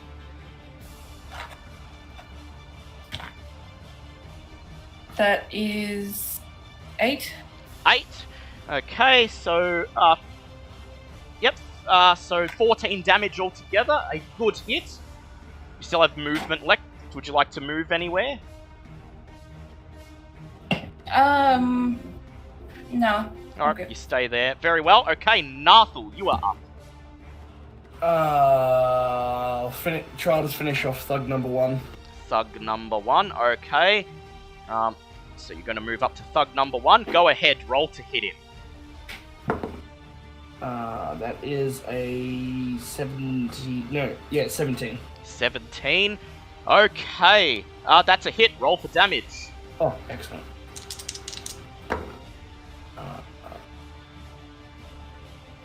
It is 11. Yes, 11. A nice hit. He staggers from your blow but remains on his feet. Bobbit, it's your turn. So no war cry. Okay. Oh, shit, sorry. Forgot. Fuck. Would you like to do a free action to make a war cry? Yes, I would. Yes. Alright, what do you- Ollie Oxton, bitch. What do you bellow out? Okay, Bulb, Bulb, you hear... Oh, yep, so you just bellow out... Yep. Okay, Bulb, Up and goes. what do you There's do? only one man that can make that kind of a noise. Yep, And so what do he you do? raises his arms, and in a moment of silence, you hear the sound of cracking ceramic. Ooh. And Bulb flies up, glowing bright blue with blue wings sprouting out of his back, and flies in the door, Where do you go, Bulb? floating above the ground. Yep, and who do you move to? I would like to move to, just there. Just there, very well. And you notice that he is no longer a lizard man. What is he now? Let's do Bulb's He is reveal. a protector Azma. You see Bulb's true George is an form. angel? Yep, Bulb is an angel. And as he floats Ava in, fans herself and goes, oh my. as he floats in, Lady Gralhund opens her mouth and her lips twist into a scowl. And she says, "Traitors! Traitors! Get them!" And she raises her hand, and 2 spined devils emerge from the southern room. Well, that takes that decision out of the It's equation. not my intention. I just want to put that out there. This was not my intention. Well, the devil worshippers and you popped in as an angel, so clearly she's put 2 and 2 together and got 57 or something stupid. Okay, Bobbit, your turn. Well, since we're now officially surrounded by enemies, Yeah, Bobbit needs both- to start clearing a Two room. groups of enemies that are fighting each other, but both of them also want you dead. Cool. In that case, we need reinforcements, and Bobbit's happy to provide. So with a bonus action, Bobbit would like to cast Hidden Tooth Tentacle. Hey. So yeah, Bobbit's just sitting there, looks around, sort of half gets what's going on, and just immediately the lovely shadowy tentacles start erupting out of Bobbit's back. Pretty much just looks around and goes, Bobbit doesn't know what's going on, but Bobbit will just attack everything, Bobbit guesses. And where do your tentacles go? So my things have a reach of 10 feet. Yep. So I'd say Thug 2, Thug 1, and Miss Gralhund. Alright, go ahead and roll to That's hit, my- please. Alright, so I believe it's adding my spell attack to it, because apparently it's all ranged attack using my stats. That's a 19 for Miss Gralhund. That's going to be a 25 for one of the thugs, and then a 24 for the other thug. Yep, so Lady Gralhund raises her sword, attempting to parry the tentacle, but she can't. She is hit. Roll damage for her. Alright, I'll use me D8 because that's about to get a big ass workout. That's going to be just 4 points for her. Yep. I'm guessing I hit the thugs. Yes, you do, so you may roll damage for them. 8 for thug number 2. And another 4 for thug number 1. Okay, good damage. Yeah, I'm sighing because I'm just thinking of all the actions I have to take now because it's the enemies. Okay. Yeah, have fun with that. Also, if you want to, you can attack the actual tentacles. They do have their own AC and hit points, by the way. Can you please mark with the pointer where they are, and I'll put tokens for them on the map. I'm gonna say one here. Well, they're pretty much here. the way that spells read out is pretty much they're just where I am. Oh, they just have and then they just lash have out. a reach Yeah, of 10 feet. That's right. They just lash out to get you. Miss Yeah, Lady pretty much. Gralhund raises her rapier and she points first at Bobbit, then at Ava and Nar'thall, and shouts something infernal. Ooh. And Bobbit, you hear it as kill them all and throw them into a furnace. Well, that's not very nice. Bobbit just replies in infernal. Well, that's not very nice. She just briefly looks at you. Spined Devil number 1 moves up to Nar'thall, and Motherfucker. it makes a multi-attack. First of all with its bite, which it misses. Then it makes 2 more multi-attacks with its 2 tail spines, lashing at Nar'thall with its spiny tail. And it hits 1 time. Nar'thall, you take 4 points of piercing damage, plus 6 points of fire damage, so 10 points of damage altogether. Oh, shit. Spined Devil number 2 raises its tail and fires 3 spines at Bulb. Yep, knew that was coming. And 2 of them hit. So Bulb, Yep. you take, let us see, 6 points of piercing damage, plus 4 points of fire damage. So 10 points of damage altogether. Ms. Gralhund swings her rapier at Bobbit, one of Bobbit's tentacles. And she rolls a... So what's the AC of your tentacles, Bobbit?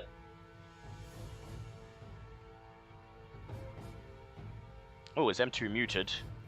Sorry, yep. I had to pop out for just half a second. What did I miss? Yep. Miss Gralhund is attacking one of your tentacles with her rapier. What AC do they have? The tentacles have an AC of 15. 15. So she rolls and she hits the tentacle and deals 9 points of damage to it. It's still active, but one definitely looks weaker than the others. So thug number 1 is sort of confused whether he should go for Nar'thall or the devil. And he makes 1 multi-attack against the spined devil. He hits and deals 3 points of damage to it. And then with his other multi-attack, he swings at Nar'thall, who easily deflects. Thug number 2 makes a multi-attack with his mace against Ava, both with disadvantage. He hits 1 time, and Ava takes 4 points of bludgeoning damage. Erstal Floxen strikes at Sir Lucian, and unfortunately, he nat 20s with his first attack. So Sucks for Lucian. Sir Lucian takes 12 points of piercing damage, and he must now make a DC 15 Constitution save, which unfortunately he fails. Sir Lucian takes... let me see here, let me roll that. Sir Lucian takes 33 points of poison damage. And Sir Lucian goes down, he passes his first death save. Oh dear. Oh. Finally, Rabaz swings his mace at Veska. He hits her, and she takes, first of all, 13 points of damage from his Morning Star. He then makes his second multi-attack, swinging at Bulb, and he rolls 9, so he misses. Thank God. Oh, good. And then he makes his third melee attack against Veska. He hits, and she takes another 11 points of damage, and she goes down and makes her first death save. Shit. Oh, shit. So 2 down already. It is now Sir Lucian's turn. He makes and fails a death save. Bulb, it is your turn. Oh dear.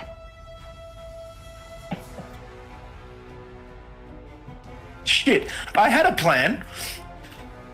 That plan just went out the window when 2 people fucking went down. And also, Erstal Floxen's poison on one of his weapons is now worn off. Oh, good. Well, that's nice. It's deep inside Lucian's chest. Yes. Lucian is gasping for breath right now. Oh dear. 2 seconds, I'm looking up what one of my spells does. Healing Spirit is specific as a foe.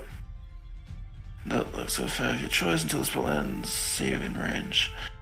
What did we say that the range of Healing Spirit was? Like, how far? 60 feet.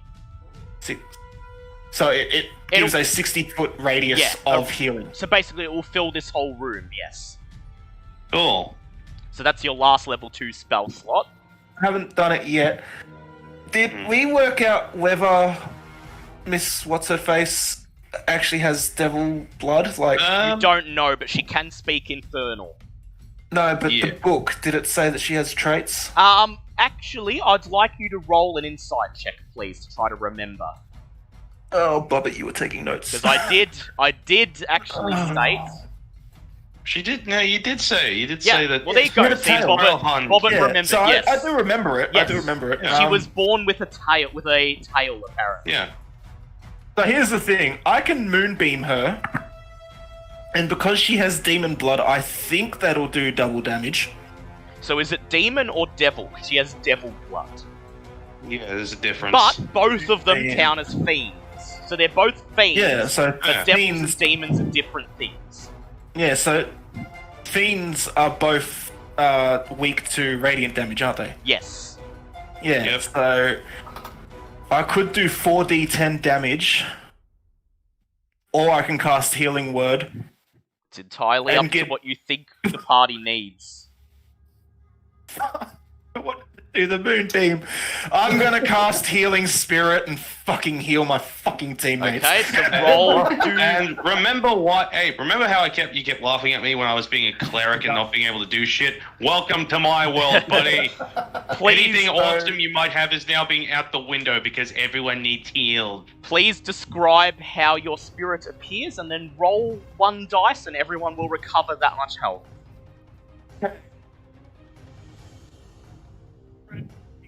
Oh, sorry, Remy, we did not hear that. You'll have to start again. You went out. Can you hear me now? Yep, we Yep. can. Yep. I spread my wings a little bit wider and Sned, my fire spirit, appears. Yep, the but flaming in kobold. healing. But this healing time form. the flames glow a bright blue. A bright Yeah, and he civic appears blue. here. Yep. Everyone gets 6 health. So every teammate gets Yeah. 6 health. Yep. Yay. So that brings Me. Veska and Sir Lucian back up onto their feet. Brings me up to 20 health, thank God. And then I'm going that's to mate. use the disengage bonus and fly out the door to So about here. Yep. yeah. Lovely. The Azamar flies yeah. out.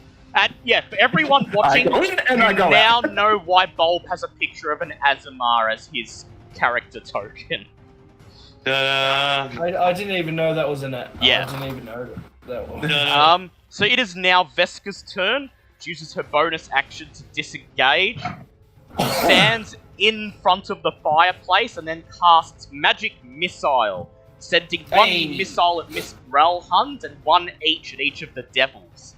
And so that is going to be 6 damage to each. Miss Gralhund babbles in Infernal. And Bobbert, you hear this as, I die, but I rest in peace in Avernus. And Oh, in shit. pain, she Huh. falls to the ground. Bye. Well, she's dead. I didn't. Okay. Yeah, Bye. she only Demon had then. 9 HP. She's a Yeah, noble. never mind. She's a noble woman, she's not a fighter. She ain't yeah, I was gonna say. It is Yeah, now. well, she's dead. It is now Ava's turn. Me? Yes. What would you like to do?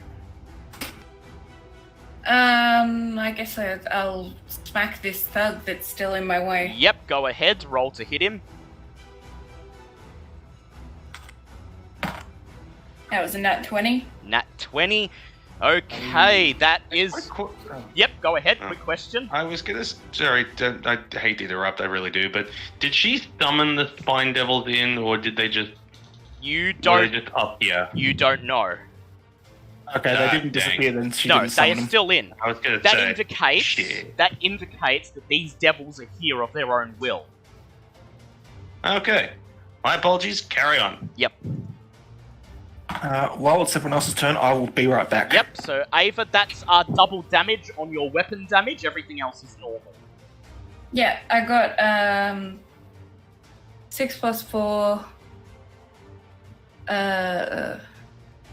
math brain. And 10. 10. Okay, so I got 10. So 10? 10 times 2. 20. 20 damage. 20 damage. Okay, go ahead and roll your additional damage, please. Wait, yep. So Because he's plus still a up D4. somehow. so 3. plus. So plus 3 psychic damage. Yep. 23. 23, and 23. he goes down screaming as you wail on him with your short sword. Okay, now I'm gonna go after Urstel. Yep, you fly up to Urstel, make your second attack. 16. 16, let me check for Urstel if that is a hit. For Urstel, that is just a hit. Good job. Oh, nice. Alright. Hurry. I rolled a 6 again, so that's 10. Yep. 10, okay.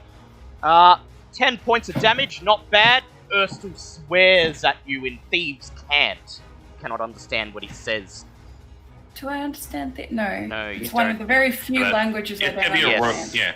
Yeah. Okay, it is Nar'thal's turn again. Well, for my bonus action before I attack with anything, I want to cast Shield. Shield of Faith on yourself, good choice. Yes. You pray to the All-Father, invoking his name, and the shield of energy swirls around you. Now you may take So the that- rest of your turn. That's 2 armor class, yeah? Yeah, plus 2. Yeah, plus Nice, 23. 2. 23, lovely. Big beefy boy. The beaver boy. Someone's I going to take- apologize to this kid.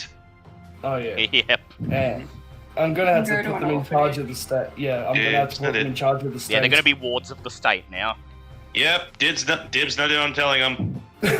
Alright, I take a look at the Spine Devil and like, not here to blasphemy! And I hit it with 12 plus 9. Ooh, that's a hit. Roll your damage. 7. Okay. Fuck you, calculator. What are we adding? 12 damage. Ooh, nice. Okay, it's Bobbit's turn. Okay, still got all my tentacles up and running, so... Wait, where are the tentacles? They're where They're with Bobbit me. is, but they can reach out at okay. any moment and hit. Yeah, they can reach out to 10 feet, so I can hit both Thug 1 and And Habraz! Yes. You call them whatever you want, I'm calling them Habraz. Just Habraz! a quick interruption. Yep. At the start of everyone's turn, you gain 1d6 health. Health. Yep. I'm So sorry, don't keep forget rolling for that. that. In Yep. case Thank you've you. taken some. Neat. Okay, so... Wait, was Do I I meant wanna- to get health then? Oh, Yes. I was Roll meant to get health. health as 6. well. 1d6. Yeah. And let's see, so... Do I want to try and split this between Thug 1 and Herbras, or do It's I up want to to just wail on the... It's up to you. Bulb Bulb to just is have res. Bulb I was is your gonna say spirit of Nar'thall- healing concentration, by the way. Oh, did I get hit? Oh no, I'm just asking. For next round. Yes, it is. Okay, very well. Oh, so now you're gonna Yeah. fucking target me. Possibly. So, is Nar'thall handling these Spine Devils and Thugs? How are they looking compared to Nar'thall? Yeah, Thug 1 Thug is one's- almost dead because of me, Yeah, and and Spine Devil's taken some damage, but it's slowly whittling down. I must point out So, that good. the Devils will focus on Bulb and Nar'thall for obvious reasons, because they're Devils. Makes Yep. sense? Okay, well, in that case, I'll do 1 for Thug 1 to try and help out there, and then throw the other 2 at Herbras. Yep. And I'm definitely going to hit Herbras with this first one, because that's a net goddamn 20. Ooh, very Oh, well. goddamn. That's a hit, and that's a double. That's an 18 for the second one, so that's another one for Brass, and Yep. the Thug can have this nice juicy 21. Alright, that's a hit for all three. Go ahead and Alright. roll the damage. The Thug can take 3 damage. Hebras can take... Ooh, and that's an 8, so that's definitely going to be my fucking crit damage, so that's 16. Plus... Well, I just went an 8, then a 1, so it's going to be 17 points of damage to Hebras and 3 for the Thug. Just both just lasting out with these massive shadowy tentacles in Okay, all so directions. Thug number 1 dies screaming as your tentacles Oh, it just gets strangle him. impaled. Piercing damage. So these things just basically just weird, like, tooth-looking tentacles just it pierces straight through him. Krabaz still appears to be up, however, and now it is the enemy's turn. So first of all, Hi. Krabaz This is where Bob goes down. Krabaz steps forwards and he makes 3 Morningstar attacks on Bobbit. Not the tentacles? Just Bobbit? Just Bobbit, Shit. directly at Bobbit. And so, as long as Oh. Krabaz has more than He's half just his hit a child. points, he deals an extra Oh, God, I'm gonna 1d6 on all his hits. Wait, sorry, roll that back again. Wait, roll that back. As long as Krabaz has more than half his hit points left, he deals an extra 1d6 damage on all hits. Well, that's bad for my concentration. So, Wait, no, I get advantage on my concentration save. you do. Alright, well. So go- here go- comes the first one. And This is gonna hurt like hell. And the first one is a nat 20. So Oh, you take... gonna no. die. I'm gonna take- die. Wait, he takes 10 cold damage from this, He by the way. does. He takes 10 cold damage as your armor of Agathis wraps its tendrils around him, but he still swings with his Morningstar anyway, slamming it into Bobbit's tiny abdomen. Bobbit, you take 16 points of piercing damage, then an additional Alright. 3, so 19 altogether. So that's nearly 9 for Bobbit after losing the... Okay. Now make your concentration check. Oh So god, what the 19, hell so am I it's have to 10. try and... You have to beat half the damage, which is 10. Just working at health just real quick. Actually... Okay, sorry, just had to work at health for a second, so I have to beat a 10, you said. Yes. I get advantage, thank god, because that was a 3, and 18. 18. Lovely, you passed. He then... Yeah, but I was just sitting there just going, ow! He then nat ones with his second attack. Oh, And then Does anything happen to them when they nat 1, or is that just our no, luck? only when I think it'd be funny. Alright. He then shouts fair, at you, fair enough. "Ah!" and swings his third multi-attack, and he Right. rolled a 19 to hit. And so, Bobbit, you take 8 plus 6. You take 14 points of damage. Oh. Well, Bobbit's not down, but I'm so glad I had that armor up because Bobbit is in a world of And of You pain take right 10 now. damage each hit. Yep, and No, Rabuz only, takes no, it's only the it's only first. only until the while the spell's up. So once I lose the temporary hit point, it doesn't happen again. Yep. So Rabuz takes another 10 points of cold damage. He's now looking quite a bit hurt. And Bobbit, make another concentration check, please. What am I beating this time? 10. Because it's lower than half Okay. the damage. Wait, you said 9. Yeah. You took 12 Yes. damage, so it's either whatever's highest between 10 or half the damage. Well, that time hurt a lot because my best effort was. Do I add anything to these for concentration? I always forget. Just Constitution. just your constitution. Constitution? Yeah. Well, in that case, I got a 12. Yeah, lovely. So your concentration Well, that's is really- not broken. Spine Which is Devil great, except 2. if he hits me next turn, I'm fucked. Spine Devil 2 rushes forwards and it makes 2 multi-attack tail barbs, shooting them at Bulb. And There we go. let us see. That is on the first one. That is a 14. On the second one, that is a 17. So they both hit. Yeah, that hits. So This Bulb, will actually be me down. you are taking 8 points of piercing damage and 5 points of fire damage. So you are taking That's 13 points of damage altogether. That'd be, what, 6 for the concentration? That'd be 10 for his concentration, because it's still lower than Okay, let's see. Oh, can't go lower than 10. Yeah, okay. can't ever go lower than 10. Okay. 9 plus 2. So I don't know. Oh, just. You just passed. Spined Devil number 1 makes 1 attack with its bite against Nar'thall, and Narthall's Shield of Faith deflects it. It then makes 2 tail spine attacks at Erstal Floxen. The first cool. one misses, but Please the do. second one hits Erstal Floxen. He takes 4 points of piercing damage and 3 points of fire damage. Erstal Floxen makes a multi-attack. He's going to use his Assassinate action against Ava to get advantage on striking against her. Oh. So he's going to attack Ava with his poisoned short sword for his first no. attack. He has advantage, and he rolls an 18 to hit. No. So Ava, you take 3 points of piercing damage, and you must make a DC 15 Constitution save, please. Eek. Come on.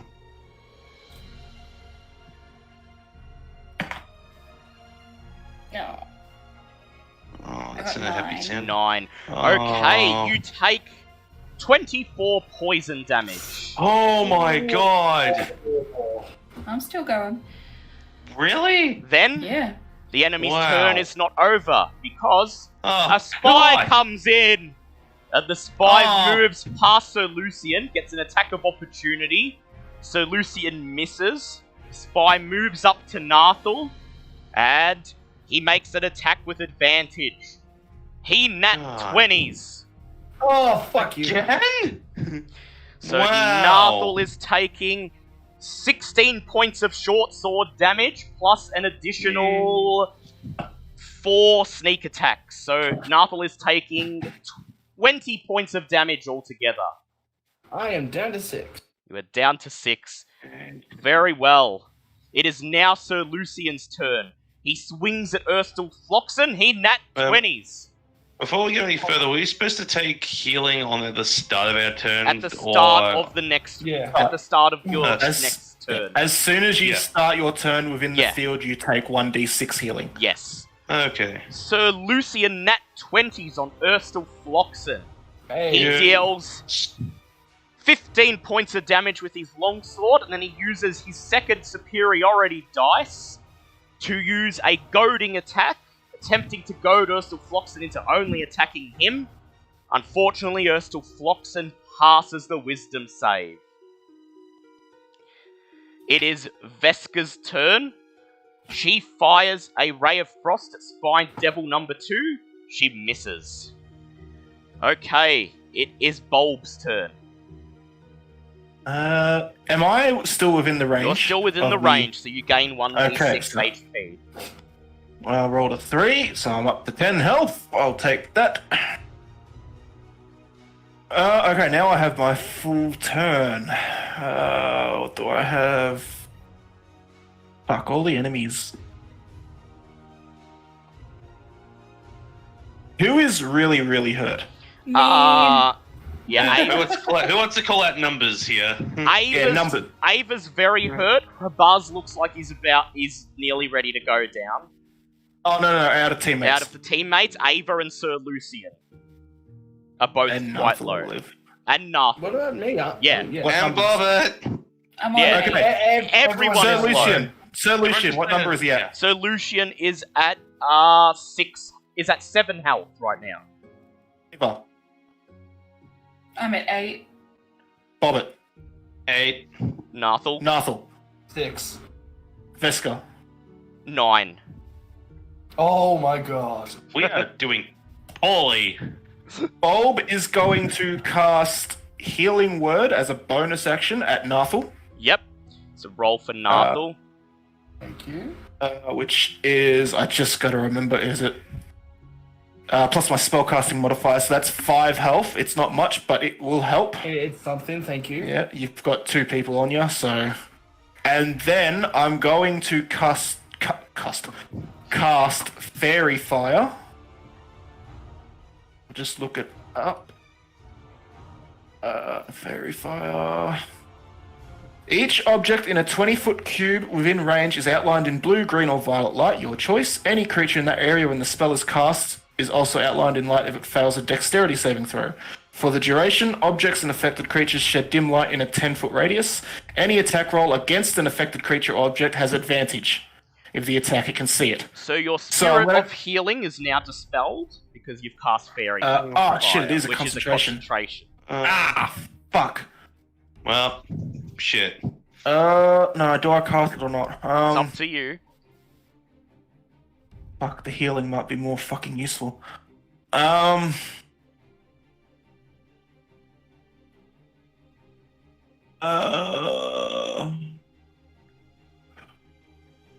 because there's still too many enemies to say that we can beat it.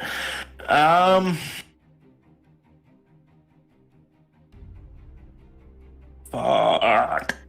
I am going to...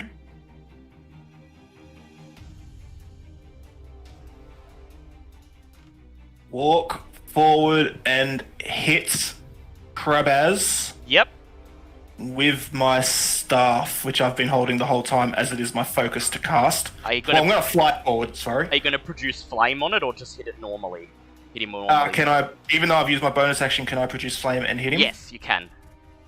Okay, I'm going to do that. Go ahead. Roll to hit him. That was a 19 plus 4, so that's 23. That's definitely a hit. Roll your damage. Okay, so that is 1d6 for the bludgeoning damage, 1d8 for the fire, and he takes an additional 3 radiant damage. Yep. And so that is a 4 plus 2 plus 3. Hrabuz turns towards you and he grunts and squares himself, and then drops forward backwards dead. Yeah. That guy hurt a lot. It is now. Thank God I made a right move. It is now Ava's turn. Take healing first.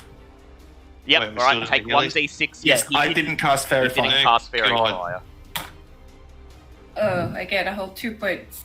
It could save your life. Trust me. Do more than you had a minute ago. As a bonus action, I will use a healing potion. Yep. What is that again? 2d4? 2d4 plus 2.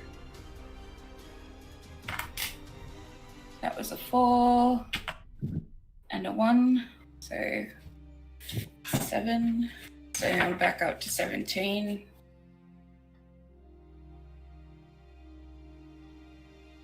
And I will hit Erstall. Or try to hit Erstall. Yep, go ahead. And that was a 16. That's a hit. Roll for damage. Okay, I'm going to declare him as Your my favourite. face, an extra d4.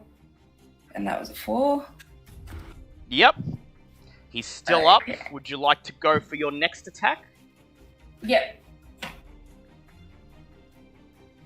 Go ahead. That, 21. That's a hit. Roll for damage. That is 10. So Erstall Floxen lashes at you with his short swords, and you spread your wings, flying up, avoiding his blow, and then you stab out with your short sword, sticking him right in the heart. He struggles on the end of your blade, and then you lower him to the floor, where he drops forward and begins leaking a pool of his own blood. Yeah. Oh, thank God. Yeah. Yeah. Thank Kothus. It is now Nar'thall's turn. And Nar'thall, you get The 1d6 god whose name I healing, forget. What was that, Dale? and you get 1d6 HP, Nar'thall. Oh yeah, fantastic. And that is the 6. Lovely, so you're up to 12. No, I'm up to 11 at the Ah, moment. good, lovely. 17 and a half. Lovely, so go ahead Yeah, and take I your can't see turn. a word on him. Yes, that's right. Die, demon scum! Alright, roll to hit the spine devil. 19 plus 9. That's a hit, roll for damage. Would you like to use your smite on it? I am out of... Oh, you're out of smites. Yep, alright, so just go ahead, hit it. Happens. 3 plus 3 plus 5. Ooh, 6 plus 5. 11 points of damage.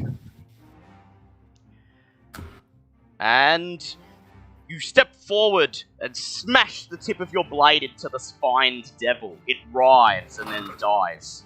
Yes! Okay, Bobbit, your turn. I'm taking my D6 of healing first, because Yep. holy crap, I really need it. That's a 5. I will take that with a side of chips. Thank you. 13's great. And let's see. Well, there's only a spine devil or the spy.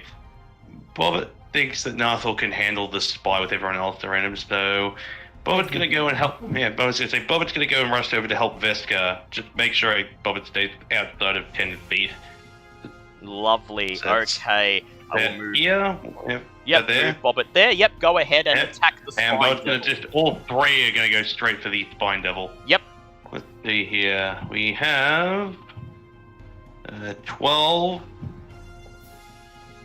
a 14, another 14. How does that look? The 12 does not hit, the other two do. 2 out of 3 ain't bad. 6. Take 15 points of damage from those two. And what damage type is it? It is piercing. It is piercing. Lovely. Okay, so they take... Yep, that's a good Good. hit. Okay, it's the enemy's turn. So Spine Devil 2 is out of tail spines to shoot.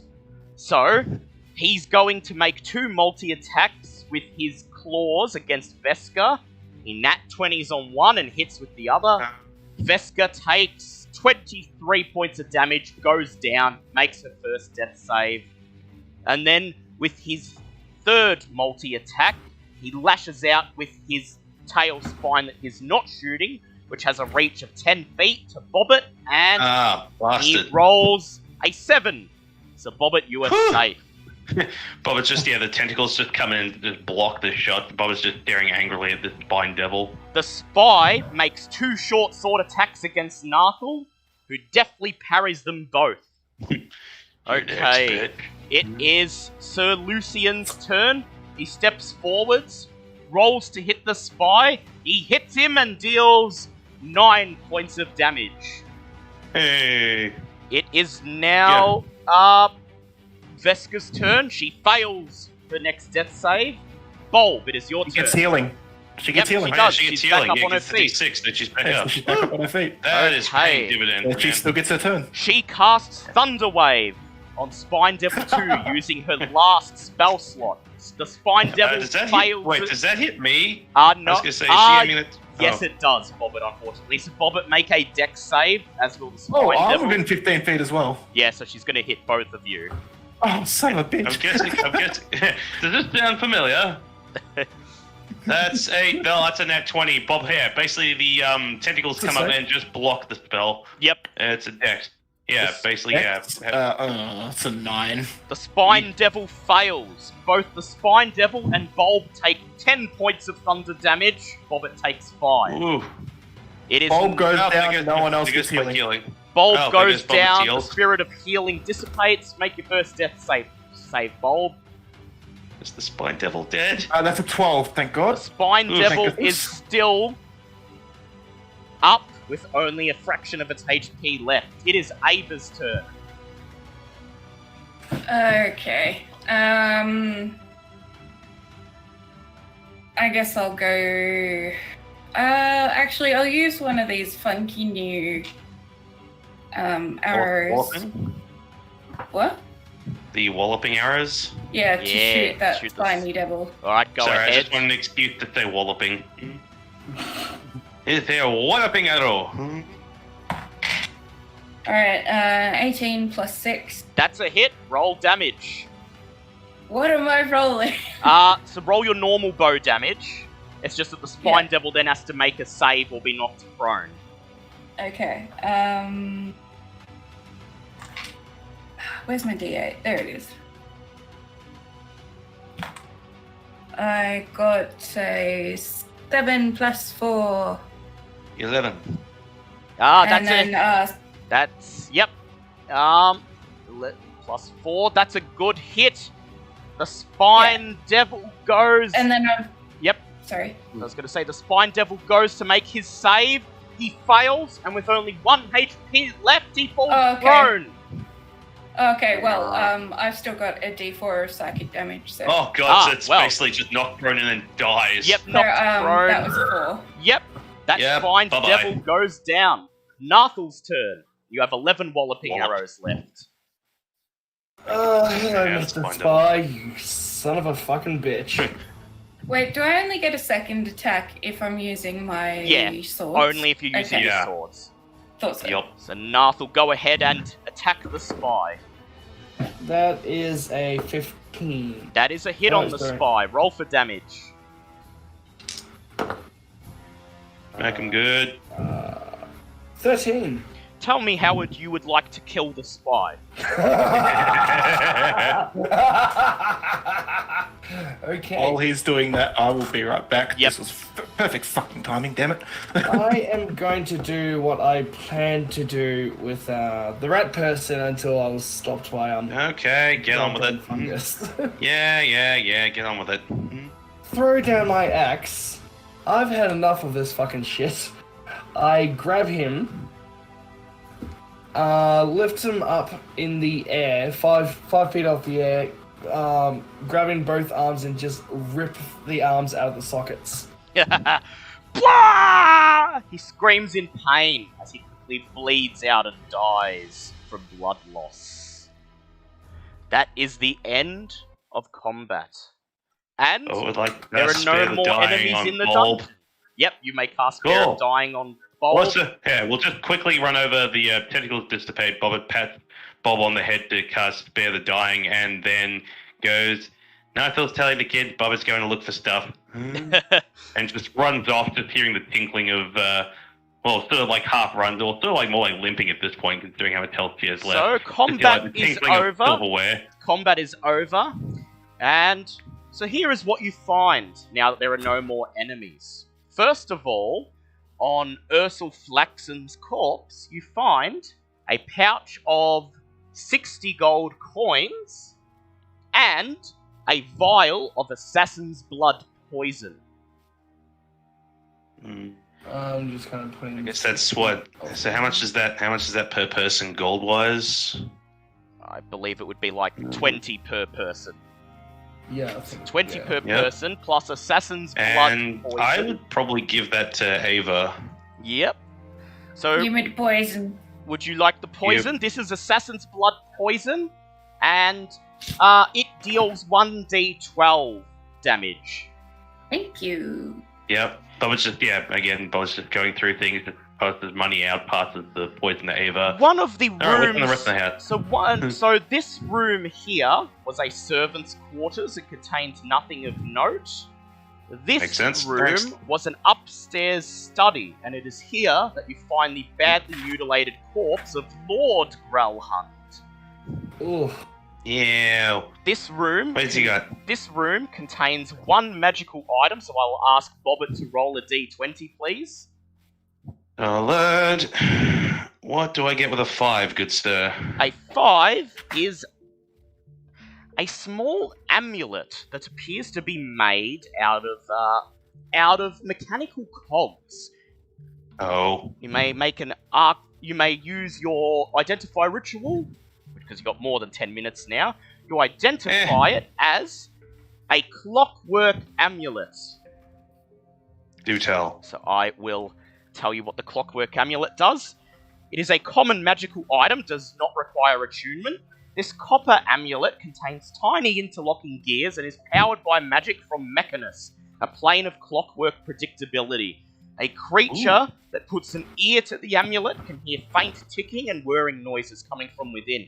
When you make an attack roll while wearing the amulet, you can forego rolling the d20 to get an automatic 10 on the roll. Once used, this property can't be used again until the next dawn.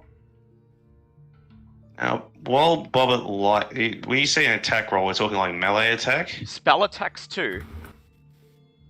Huh.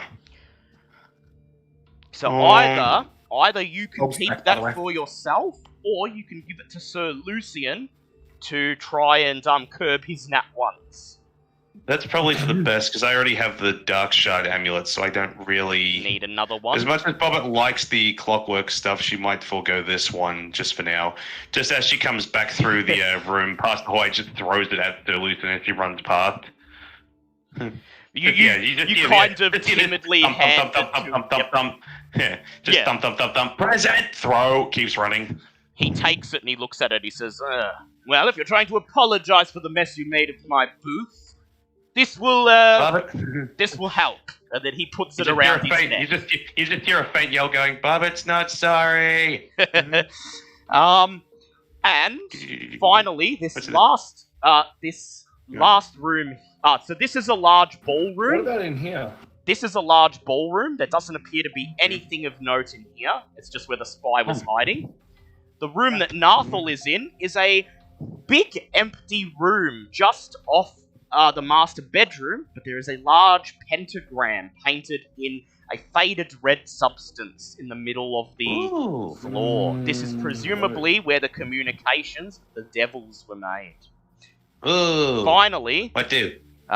well, you unless you want to try to activate it, there's nothing to do. It's literally just an empty Yeah, room with a pentagram. I'm Someone's just dragging trying to- Bobbit out, aren't we? Yeah, Aw. yeah. You just drag Bobbit out by the scruff of her collar. And finally, this room is the Nimble Rights room. There is a Oh. ward on the door, and the Nimble Right detector you were given by the Temple of Gond deftly disarms this glyph on the door. You step inside, and to your dismay, you find that the Nimble Right is no longer there. The Nimble Right detector informs you that it left earlier this day. It was dispatched Damn. to take the Stone of Galore to another location. However, there are various trinkets that the Nimble Right has collected in its time working for the Gralhunds in this room. Oh. Roll another Oh. d20, please, Bobbit. Okay, while I'm doing that, who's telling the children doing what with the children? Because obviously they're still a thing. I rolled an 18, by the way. 18.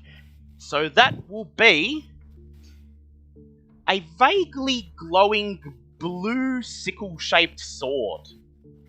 Ooh. You cast Ava. Identify on it, and it is a moon-touched sword. So this moon-touched sword, I'll just get it up so I can tell you what it does. Fair enough. In darkness, the unsheathed blade of this sword sheds moonlight, creating bright light in a 15-foot radius and dim light for an additional 15 feet. This particular variety is a moon-touched short sword, and it may be attuned to either by a druid or ranger. Well, Bulb doesn't want it. So I guess this goes to Ava. Ava.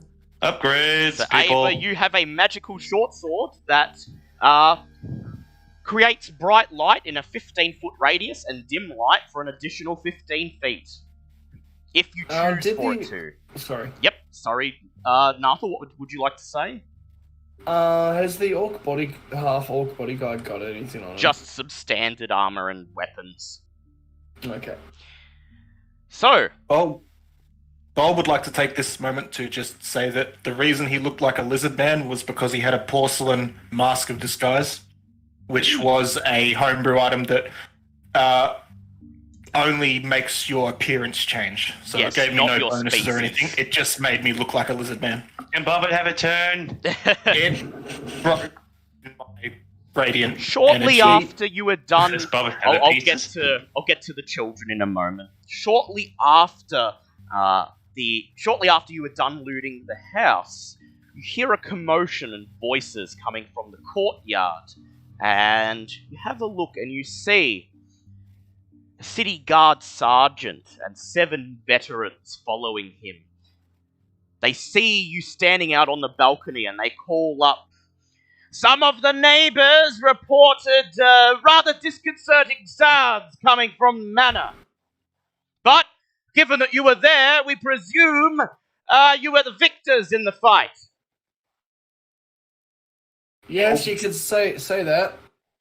Bulb is staying back and pulling his hood right over his face and hiding his hands.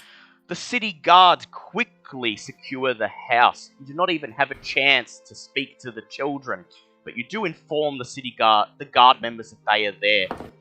"Very well," says the sergeant. He says, "We shall consign them to wards of the state under the guardianship of the Lord's Alliance, unless Nar'thall or Sir Lucian would like to take personal guardianship of them."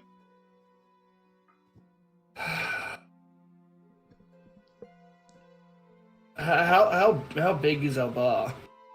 Quite big. It could fit another couple people, but like you rent rooms out to travelers, so you've got like heaps of spare rooms. Oh, pardon me. Yeah, because I think that would be the best course of action. Because as city guard, I know what they would go through trying to get adopted, So and end up just being most likely orphans on the street.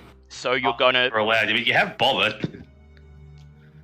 take Yes, them there is in one. as wards and put them in the employ of the tavern. Bulb would actually like to promote taking them because he wants to keep an eye on them to make sure they don't have any of their Very parents' well. tendencies. Nar'thall, please make a persuasion check with advantage as Bulb is helping you. Is there anything we can do about that? I don't need it. That was a 19, Eesh. and that's without adding mods. Yep. So, you convince the guardsman that as a member of the city guard and member of the Lord's Alliance, you're qualified to take in these children as your wards, and that you'd like to personally watch over them. You kind of hint that you do point out that it was, after all, your party who killed their mother in the first place. The sergeant nods solemnly, says, "Very well, we'll leave them in your hands." Then he orders the rest of the veterans to fan out, securing the house for any evidence. The children are slowly brought out. They see their mother's remains in the hall. They could at least. They see at their least took them down away from the they parents. see their mother's remains having been placed in the hallway, lined up with all the other corpses, and their heads fall. Nar'thall, I'll just yell at the other city guards, "You idiots!" And then does anyone say or do anything to the children? I rush by the children and just sort of caringly put my hands on each of the back and just sort of quickly lead them out. And You just slowly place your hands on their shoulders. The girl lowers her head as you lead them out. And as you lead them out, they reach the top of the staircase. The boy, Garth, takes one last look over his shoulder, and then his hands tighten over the hilt of his wooden sword. You probably should ask who was actually the one that killed the parents. It was who killed the father was killed by Urstal Floxen and his goons. Is that one we knew? The mother was Veska killed. killed the mum. Yeah, the mother was killed by Veska. Magic missile. Yeah, magic missile. That's right. Are we just telling them the bad person did it? Yeah, you're just gonna tell them the bad person did it. You tell the city guards accept your. So do you tell the city guards the truth of what happened here? That the Zentarum broke out of confinement after Lady Gralhund betrayed them and basically slaughtered everyone in the house, and then you ended up basically mopping up both sides. I believe either. Or would you like to concoct? Sir Lucian or is Sir Lucian or Nar'thall going to be telling that? Because I'm guessing that they're going to be their job. Yep. Yeah, I think we're going to stick with that story. Very well. So you tell them the truth of what happened. They frown, and the sergeant suggests that perhaps things could have been done differently, but then he says, "It is not my place to judge agents of the Lord's Alliance." They inform you that, as thanks for assisting in the investigation and bringing the perpetrators of the Fireball incident to justice in your own way, the Lord's Alliance will dispatch agents to search for the Nimble Right for you, so that you do not have to do it yourself. They have. You tell them. Just as they're going to do that. Obviously, we request that the remains of it are brought back. Yes. Or once they find it all. They nod. That's how I'll request that when the location is found, he is told so that he can go. The sergeant nods, and he says, "Very well. When we receive word of its location, the first thing we will do is inform you and allow you to engage using your own discretion." He frowns. Thank you. He says, "So you think the Nimble Right has made its way to Xanathar?" He strokes his beard and he says, "It may take a long time searching, a detailed investigation." He says, "But in the end, we will find them." That ends this week's session. Next week, at the start of next week's session, as we've gone quite a bit over time, next week's session we will handle the downtime of the tavern and everything. Because there's going to be several weeks downtime between now and next session, because it's going to take about a month for the city guard to actually piece together the trail of the Nimble Right. But at least you guys won't have to do that, so you'll be avoiding... you'll actually be able to do downtime actions instead of having to spend your downtime searching for the Nimble Right. Mm-hmm. You each level up to 4th level, except except for Sir Lucian, who remains at 3rd level, because I want to level him up after M1 gets a chance to play him. Yeah, well, yeah. So So we're having a level 3 fighter until the end game. Awesome. Yeah. Before we end, I want to just do a bit of roleplay. Yep. Taking the kids and into the bar and have some of the workers set up their room and explain to them the bad man killed their parents and I'll be taking care of you now. But to help me in taking care of you guys, I open the room to the door and there's the Mastiff sitting on the bed. Aww. He's going to become the official mascot of the tavern. Very well. For that roleplay, I will grant you a permanent +5 bonus on income checks Oh, hot damn! from having Nice. the children in the employ of the tavern. It means you can operate with a bit more efficiency, and having a cute dog and 2 cute children surely does bring in some more business. 3 friggin' cute children, but sure. Here we go, child labor. Here we go. Child labor force. Well, there's no rules in the Forgotten Realms against child labor, so Yeah. as long as they're willing to help out, they have a place to live. I'll give him some pocket money for helping out. Lovely. It's either this or the Orphanarium, kid. Take your pick. And so, thus ends this week's episode. Thank you to everyone who joined us, and be sure to join us again next week, when, hopefully, the Lord's Alliance locate the enemy Nimblewright, and our heroes set out to pick up its trail. Will they be able to finally get the Stone of Galore in their hands? Or will they run afoul of yet more troublesome nobles, crafty criminals, and dangerous Xanathar's Guild members? You'll have to stay tuned to find out. Before we go, we will of course remind you of our Patreon. If you like what you see, go ahead and support us at the Dungeons & Dragons Patreon, and be sure to join us tomorrow night at 6:30 for the next episode of Call of Cthulhu Delta Green. And don't forget to come join our Discord. Don't forget to come join our Discord if you want to chat and talk about our adventures. With that, goodbye, and may the spirit of adventure continue